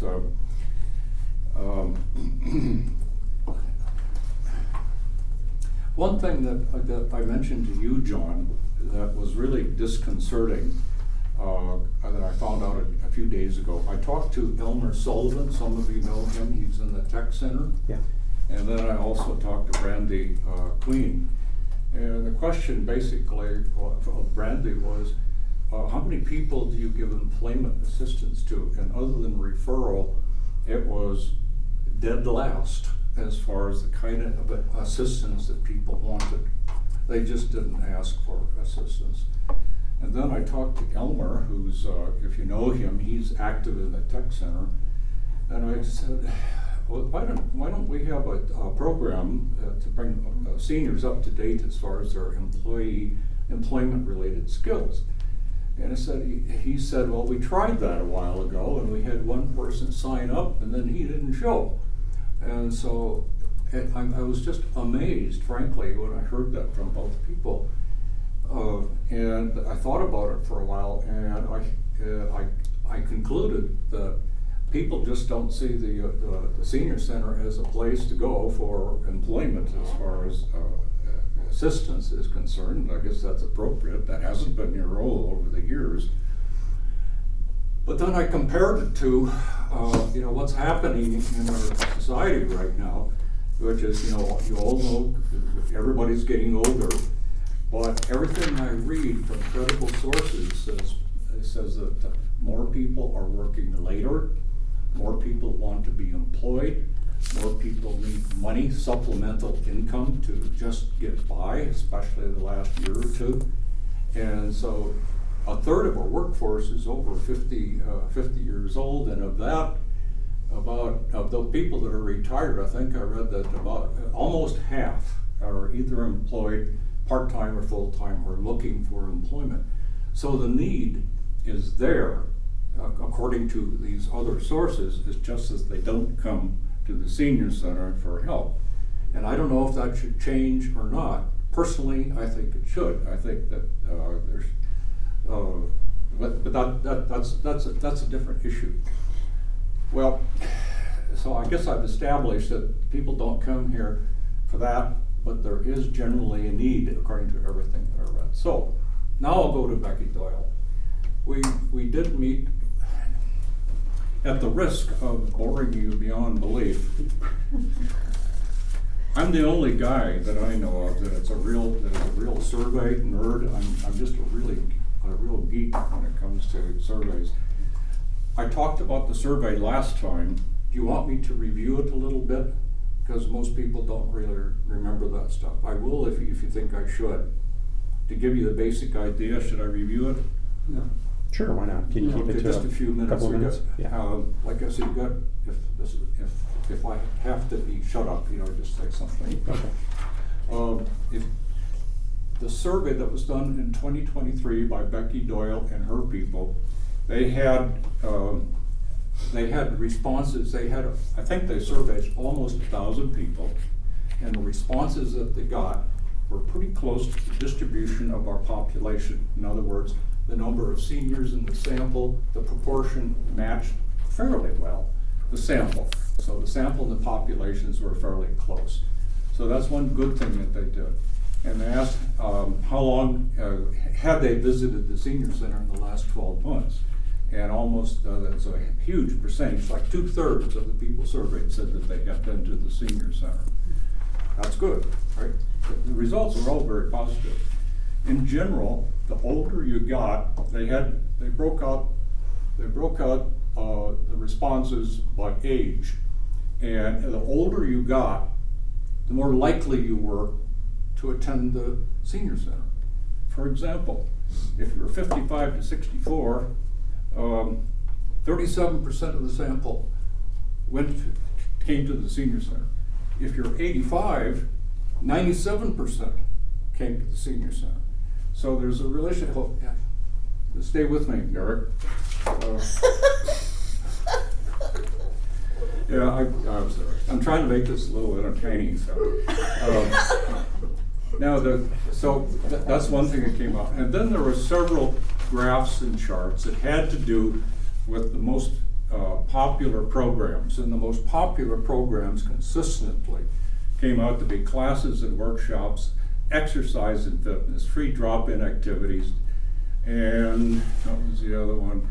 Computer and technology assistance, and did I say classes and workshop? No. Okay, anyway, those were the most popular ones. And no matter how you sliced it, they came out to be the most popular one. All right, and then I think the last question was on barriers. And some people had more barriers than others, but there was a fairly significant group of people that said they weren't able to find transportation to the senior center. Most people didn't have a problem, but some did. Okay. That's as much time as I could talk a lot more about it. But anyway, that's the result of the survey. Now, was that useful? I think it was. Ronnie and I talked to Ronnie, and Ronnie said that he used this information at least 4 different ways. There was a 5th way, but we can't quite remember what it was. We got a recreation program specialist on the basis of these survey results. It helped us get the new electronics, helped fund it through Friends. It was Friends, wasn't it? Buses, again, through Friends, and that information helped to justify the request. And I said there were barriers because of the hours. Well, he changed the hours to extend the hours during the week and extend it on the weekend. All of that was on the basis, or at least in part, of the information that we got out of the survey. So I'm bringing all that up because a survey can be powerful. A survey can be really powerful with people like the city council, like Harold. For example, Harold is a numbers guy, and Harold listens to numbers. That's my perception of him anyway. So that's kind of all in an introduction. When John and I met with Becky, we basically went there with the idea that we were going to replicate the study and compare it against the 2023 results. And that would show some progress or not progress, depending on what the area was. So that was the idea. Well, Becky said that was very plausible. It was very doable. We talked about adding some additional questions, and she said we can do all of this. She said if it's okay with your board, it's okay with your senior center people, we can do this. And so, it's plausible, it's doable. The only problem is she said it can't do it this summer because the city's doing a survey. You'll have to wait until this fall, and that's okay. And so the timeline that we kind of set when we talked to Becky was by the end of the year. And I still think that's plausible. Okay, is there anything significant that you want to add there, John, to the meeting? No, I think you covered it well. Okay, so I'm trying to hurry this along. So that's how we left it. I think it was last Thursday. Then I talked to Ronnie, and Ronnie had some good ideas, and the focus did change. And we're thinking something a little different than that. We're still talking about a survey. We're still talking about the scope and the depth and the kind of issues that we're trying to get at that we did before, but a little bit different. Rather than replicate the study, we talked about not maybe replicating part of it, but what are the needs of the senior center? What are the things that they're trying to get done and they don't have information about? What is the kind of information that would help them run their programs? And we didn't do any of that. We talk about it all the time. But when we were proposing replicating the study, we didn't consider any of that. So in a way, it's not starting over, but it is changing the direction somewhat from just replicating to let's get some information that is in line with the goals of the senior center, that's in line with the goals of the board, and that is useful not only to Ronnie and the board so we know what's going on and we are up to date, but we can use this information as Ronnie did before to justify certain requests, for resources and staff. Have I got that right so far, Ronnie? Yeah, as mentioned, when Dave says, the focus has shifted, the need of our senior needs have shifted in the past 2-3 years. And I think it's important for us to gather as much data we can as on those changes, the impact it's having. As I mentioned earlier, is we have to be we're in reaction mode right now because everything's changing so quickly. So any information and data we can get on the impact. You mentioned cost of living, housing, gas, access to food, those basic needs. Any data we can collect around that, I think, would be very, very valuable in this, not just the services we provide, but be able to get more information on what capacity. We know there's a need. We have data there, but at what rate, and how quickly is that need escalating with those changes around our senior world? So that's kind of the story, I guess. I would like to propose that we, I forgot something. One of the things that was missing in the first survey, and I don't know, nobody really thought about it too much, at least I didn't, is that we didn't collect information, and we should have, on the demographic groups. For example, and this is anonymous, so people would not be identified, but we would be collecting information on age, sex, income level, education, disability. I'd throw in veteran status. Whatever we want, those would be the big ones right there. And then you could, once you have your questions formulated, like, I don't know, I'm just making this up. I could use counseling support to deal with my elderly parents who I'm providing care for. I don't know, that's not very good. But anyway, let's say that that's a need. And you find that you've got these demographic categories, and you find that it is a very high need among, say, 55-year-old single women who have teenagers at home and also happen to have, their parents there.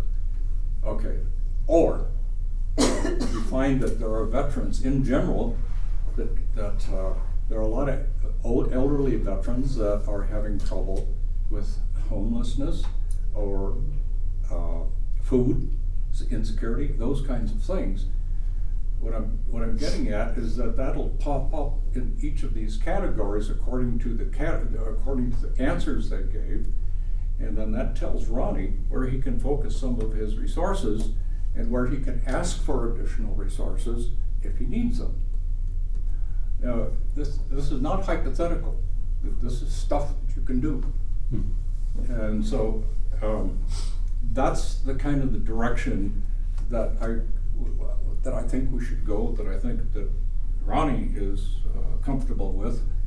And so, at that point, Eric's still awake, so I think I'll stop here. Okay. Any questions?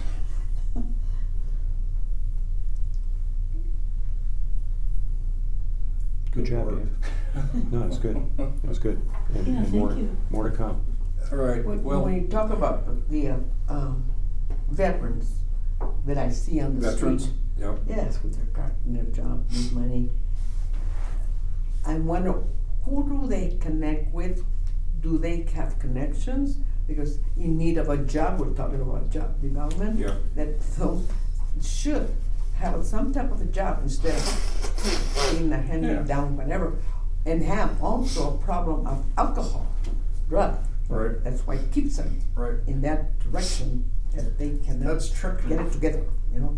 Yeah. It'd be tricky formulating questions to get at those kinds of. We have Employment's easy, you can just ask them whether or not they are seeking employment or something like that, but substance abuse, that's a little trickier. You know, one of the things we learned was that when we were at the job fair at Workforce, is that Workforce has a dedicated individual focused specifically on veterans. I did not know that. Well, so they should have a flyer, so when we see them, hey. You know, veterans, excuse me, veterans have a lot of resources. Yeah. Well, why don't they use them? That's my question. That's right. They have them, they should have help. And why are they not got? Why do they not? Yeah, and that's the Somebody question. that needs to be The question is not to provide service, because they've got lots of services available. The question is how to get them to the service. Yeah. How do you get them to accept the services? I mean, it's to not be an just outreach right. to do Yeah, precisely but that. There's also the fact that you make choices about your life. Yeah. You can lead a horse to water, then they have to decide. And so there's other layers too, right? Yeah. Yeah. You know, providing that information is optional in resource appointments, and they may not disclose that they're a veteran, right? Right. So we may not know. They may be accessing those resources, but we may not know that they're a veteran. So it's just one of those things of we can't solve all the problems with this information. It's just like Dave is saying, really gives us a It tells you where to go, knowledge of where to what, start. right, of okay, well now there's more awareness of how many veterans, right? Allows us to look at cross-sectional data as well of, okay, well if there's this many veterans and, you know, it just allows us to get that piece of information to see if there's anything additional outside of what we're already doing. But as for a bigger level, you know, we may be giving them that information, handing them that information directed to the right resources at Boulder County level, right? But we're not in those appointments with them. We are also, again, we are not the keepers of that information to say, hey, here you go. It's if they seek that support or then they're being directed. To Not those necessarily us, or it's supposed to be a senior, but the other organizations, they're supposed to tap into them. They're not doing it. They know or don't know, or they don't care. You know. Well, that we don't know, right? Yeah. And our board, you know, we have to focus on senior services specifically. Yeah, that's true. Yeah. What is in our control? Well, as far as proceeding, Ronnie and I talked about, I don't know, we didn't really nail it down that I recall, but we talked about, you know, looking into this further periodically and putting it on the agenda for each of the next 3 or 4 months. And so we can get that together by, say, September, something like that. And then Becky, assuming she's willing and able and all the parties agree that we're going to go forward with this, everything will be in order and we can have the survey administered, the results by the end of the year. So that's kind of the plan, which I think is very doable. It's not that complicated, but you got to be careful in the questions. And the one of the key questions I think is, that I want in it is employment related, you know, employment and volunteerism. You know, you interested in that? Are you working? Are you volunteering? Do you want it? You know, along those lines. So developing questions is a real, you gotta be careful. So I don't know if, do we need a motion, or should we just carry it forward? A motion to say that we want to move forward with this, or should we just do it? If we want to put, so what I heard was, you know, putting that on as a future agenda item, Okay. and have it a standing agenda item for at least the next 3 to 4 months. Do we need a motion to do that, or do we just put it on there and start doing it? Well, why don't I do this? I'll just make a motion and then see if, okay, I'll also move. So put it on the, as a standing agenda item for the next 3 months for consideration, or for the development of a senior center survey. Okay. A second. Okay. All in favor? Yeah, I'm in favor. Yeah. Anybody opposed? All right. Okay. It will happen. Dave, keeping on you, is there anything you want to add on board advocacy? I know you were at the... Well, that was board advocacy. Okay. I didn't know. That's kind of what I figure is board advocacy. Okay. I have met with both Jake Marsing and Alex Kolkoff. I have a hard time with his last name. And I haven't talked a lot of specifics or in depth, and both of my conversations have been fairly brief.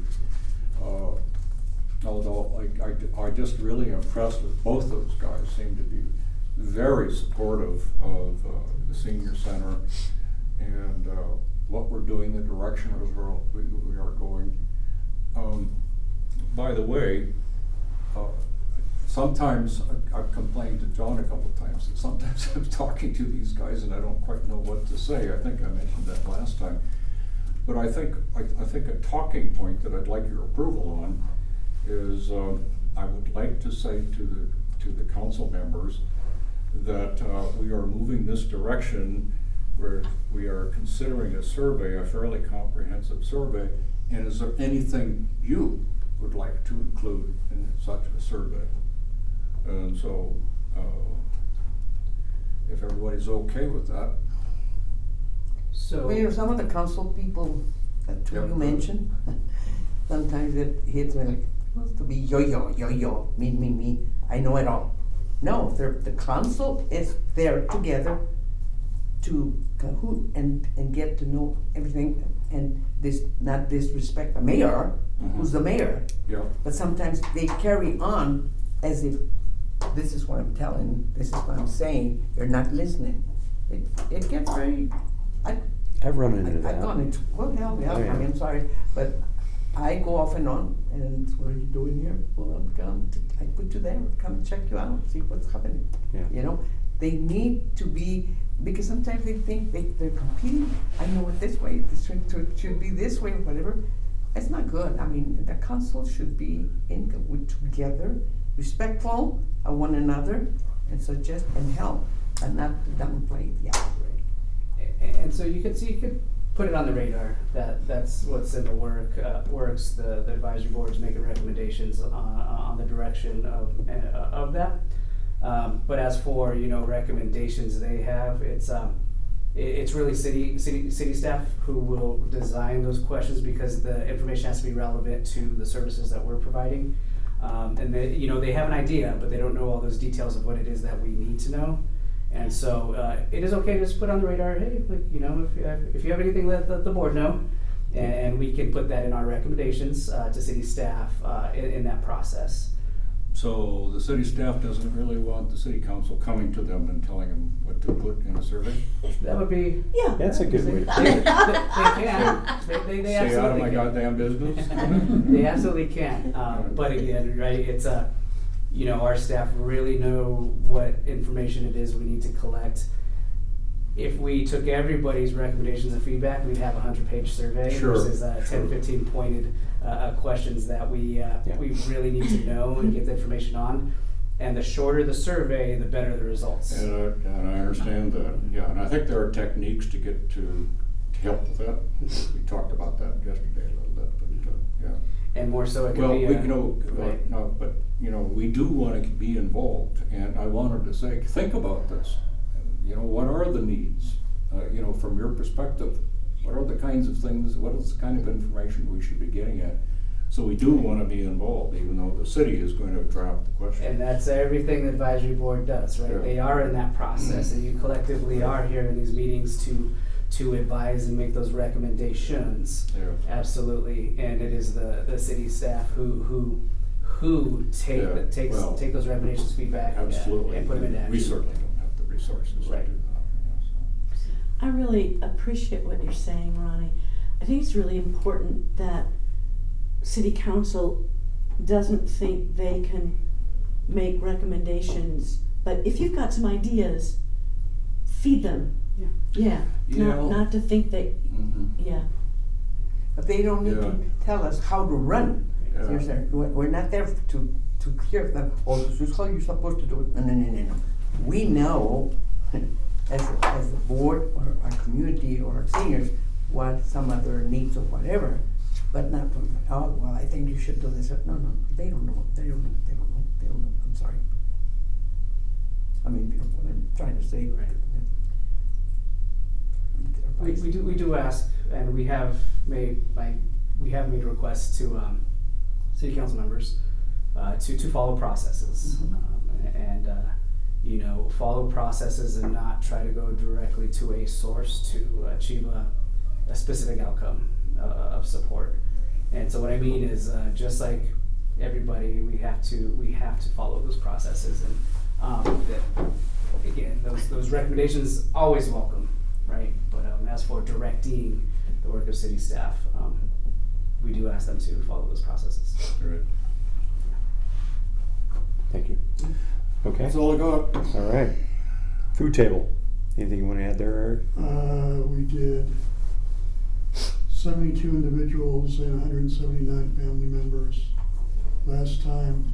We're looking for people for this one. So if you're volunteering, anybody volunteering? Yeah, I'm gonna come. Okay.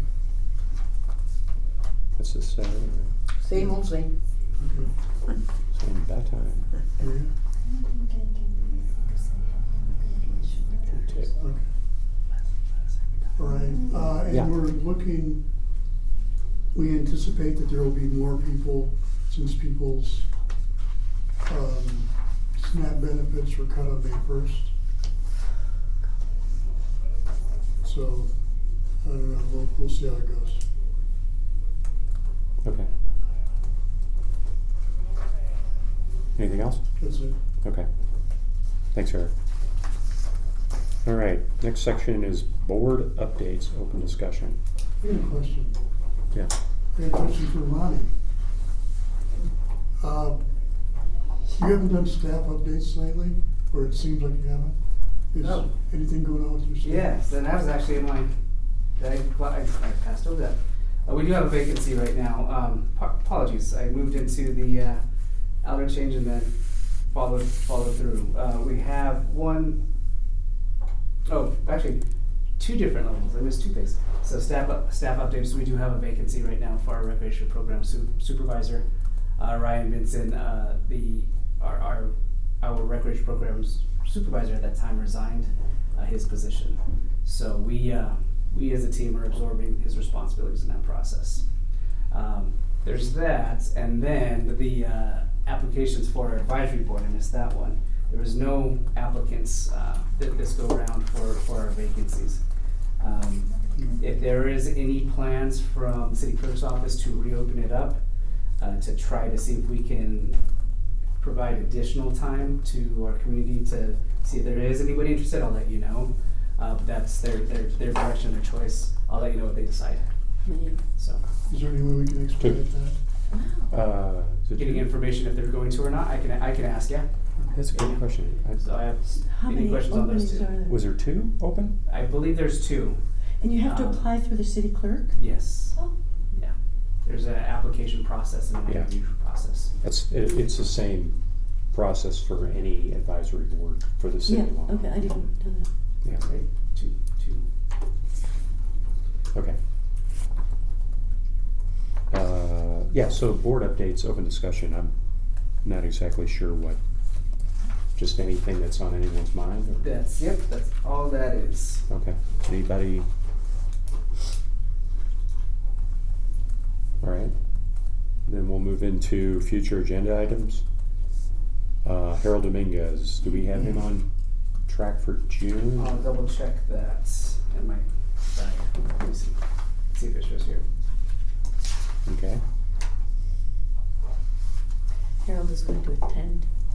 Well, I think that's what Ryan's checking out. June 12th? Is that what you just said? Oh, I don't have a date in June. Oh, It's I'm just, sorry. it just says June, but if that's our next meeting, when's our advisory board meeting in June?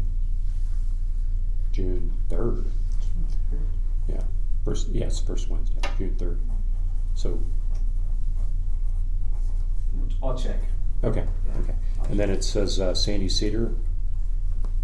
TBD, yep. TBD. Just in a future upcoming board meeting just for updates. Okay. Let's see, present advisory board annual review. Okay, we've already talked about that. John and I, when he gets back. Does anybody know when John Higgins gets back? I think it's toward the end of May, isn't it? I don't know. Well, I didn't think it was that long.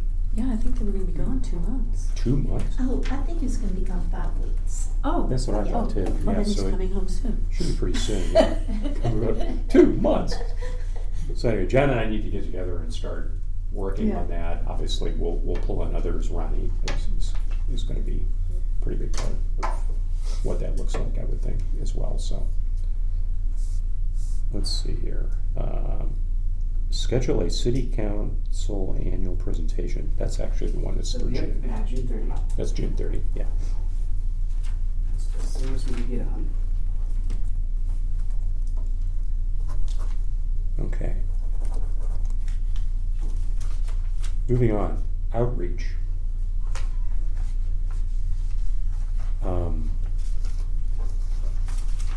I know that there was something that Lonnie sent, am I correct? Here it is. It was outreach report for the May meeting. Okay, you want me to read this just real quick? It's not very lengthy, not very long. Is that okay? Yeah.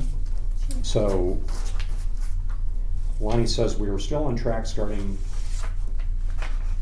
to start visiting senior properties of LHA. So I did talk with Ronnie. It says here at the Cinco de Mayo, we're looking at using the Village on Main as kind of our trial run for a presentation. I think she has that. Is that the June 4th meeting, 2 o'clock? I think it is. Yep. Yeah. Yeah, Village on Main at 2 o'clock. Front parking lot is full. You can park in the back. We encourage, obviously, everybody with the advisory board and also friends to attend. What I don't know is, I know that she's been working on, actually, Ronnie, you and I talked about this a little bit too, I think when I met in your office the other day, about making sure that whatever we have there is been looked at, approved, consistent, you know, that the message is locked down, and that it's a consistent message that we deliver whenever we do a presentation, right? Not just a one-off kind of thing. I don't know if you have any other comments on that, Ronnie. I just think, you know, if the board's goal is to go out in the community to do outreach in different spaces outside of the senior center, I think there just needs to be a foundational, uniform knowledge of the services we provide, what capacity, what offerings, what resources exist here and outside of, and not necessarily be an expert in any of those spaces. It's just really having that foundational knowledge to connect them or even answer simple, you know, basic questions that that may come up in these presentations. So the Go is just that very foundational piece of information and knowledge. Of course, the programs shift every Go cycle, but the offerings are consistent. You know, I think it's important to know. Not an expert in all of the things here, but know where information exists. So what that looks like is up to you all. What you need from me, I can help provide. But if you as an outreach group or going out in the community, I think it's definitely important to have that in place before you go. Yeah. And the Friends deliver goes to all of the LHA facilities. So that's available, all the information is available there. I mean, So they already have it. yeah, I mean, I don't know that people use it. I mean, I don't know how many people from the When you say residents. have it, meaning the Go magazine. They have the Go magazine as a resource available at their apartment buildings. Yeah. Right. Right. Anyway, I told Lonnie that she asked me if I would present the pitch or present at the Village on Main, and I said I'd be there, and if we got something locked down, I'm happy to present it. So. And I think it's a good idea. I don't know if the Friends Board has been contacted about joining you. I think it's a really good idea. Yeah. Because we feel like a need to outreach as well. Yeah, we should probably talk about that on the 16th. Oh, that's June. Yeah, June 16th. When's the next? That's when you're going June 16th. When is the next Friends meeting? Oh, the Friends meeting is this third Tuesday of May, so it's the May 19th. Yeah. 19th. 19th. Yeah, yeah. Yeah, so we should definitely discuss that. Okay. All right, and hopefully by the 19th I'll let Lonnie know, but hopefully by the 19th I can have something maybe a little more concrete from her. And the meeting at the Village is when? That's on. Did you say June something? Yeah, that's.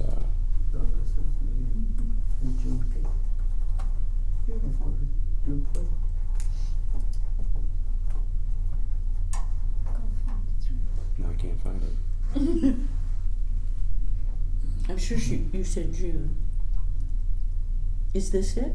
June 4th? June 4th. Oh, June 4th. Yeah. Oh, there it is. Yeah, June 4th. At 2? 2 o'clock, June 4th. Village on Main.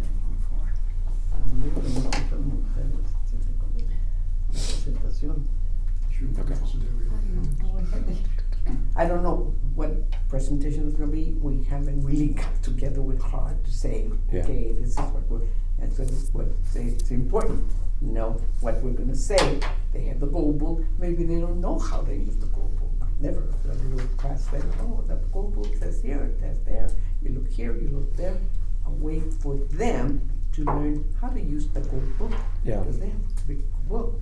Oh, they'll sit and look forever. Kind of some of the things that we offer, tell them you'll find in the goal book on this section and in the other section. Yeah. You don't need to have it in there to use it or know how to use it. Yeah, and how to use the online. Yeah. Oh, right. Yeah, exactly. Which can be challenging. Yeah. I just signed up for a couple of walking tours, historical walking tours. Oh, yeah, yeah. And it's interesting and challenging to get on the right, to find where the site is to register for that kind of thing. Right. So we have no control over registration software that's uniform in the city. And that one is that is what it is, and nothing I can do about that. Definitely has room for improvement. That's red we track. have to develop and say how we're going to do it to be done. Why don't we have a say on how Rec Track operates? Because it's its own software, and the city uses that for all registration systems. Yeah. Other departments don't have challenges. Oh, I'm sure they do. It's just one of those things that we just have to navigate it because it's the only it's the resource the city has elected to use. Yeah, it's not user friendly. I won't say I'm a fan because I'm not. Okay. won't pretend I can't That's tell. good, 'cause I'm not either. But honestly, I don't think there's a greater registration software for recreations. And we say recreation because that's what it is. It's a recreation registration system. I don't think there's a better solution out there at this time. So. Yeah. Which is surprising, right? Just learning to do what we're gonna do and how we're gonna do it. Right. And how we're gonna develop it. So I think you're correct. Is what is the focus? What is the message?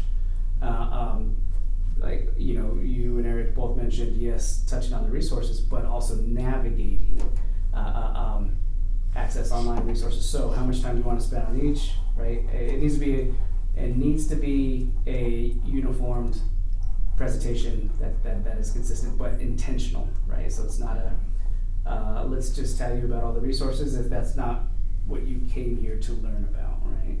So a good example would be Kaylee's presentation, right? Just that focus of flow as well.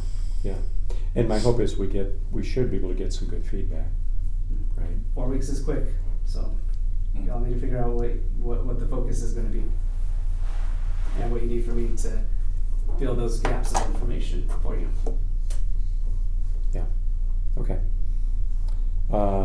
That's it on the agenda, I believe. Do we have any further questions, or should we conclude this meeting a few minutes early, or? I just have a request. Me? I think it would be a good idea if you brought a few extra packets for our friends. A what? Like, for friends when they come. Like Denise has been sitting here the whole time without any stuff to look at. So could we have some extra packets made each meeting? Oh, for the meeting schedule. For meetings, I'm sorry, yeah, just these sure. packets. So Well, that yeah, I just- have something to follow, or Denise Okay. has something to follow. Yeah, cool. That's all. Okay. Well, I do have one other thing. So we extended this meeting by 30 minutes specifically for outreach. Do we still need to extend our 2 hours to 2.5 hours for outreach, or do you think we're far enough along now that we can fit it within the 2-hour window that we originally had? And I don't have an opinion. I'm just curious because I didn't think the 2.5 hour was permanent. I think it was a temporary extension to our. So are you asking me or the board? Both. Both. We don't know what we need to do, okay? We need to get together, okay, what is the plan that we're gonna do? Who's gonna do it, how we're gonna do it, and what are we going to do each time that we go out? I understand. Yeah. No idea. So, Jonathan, we can allocate the time, and if we don't use it, Yeah. it's just. Yeah. At least until we get this thing off the ground. 'Cause- Right. And I'm glad to give. Why wasn't Lonnie here today? Do we know? She's got surgery tomorrow. Oh, surgery's tomorrow. Yeah. Okay. I'm happy to. I think that, just my personal opinion, I think the outreach, I don't think we need to. I think the outreach committee should just wrap things up with the focus, like you were talking about, and identify the areas where you got some holes, kind of put it together, bring it back to the board, and we can move from there. So 2 parts to that is the amount of board members, the number of board members, the number of board members who are on that committee does require it be a recorded meeting. That's why it's been tacked on to the advisory board, so that way it is still a public meeting. So in that process, I think you're both saying the same thing, is need that direction and focus to wrap it up. But this time, that additional time is designed and designated for it to be recorded in that process. Yeah. So let's just keep things as they are for now, and then we'll. Okay. Agreed? Yeah. Okay. All right. Can we conclude? How do we conclude? Motion to conclude. Motion to adjourn. Motion to adjourn. Second. Second? Okay. 1, 2. 1, 2. 1, 2. Okay. I'll give you 15 minutes back. 11:46.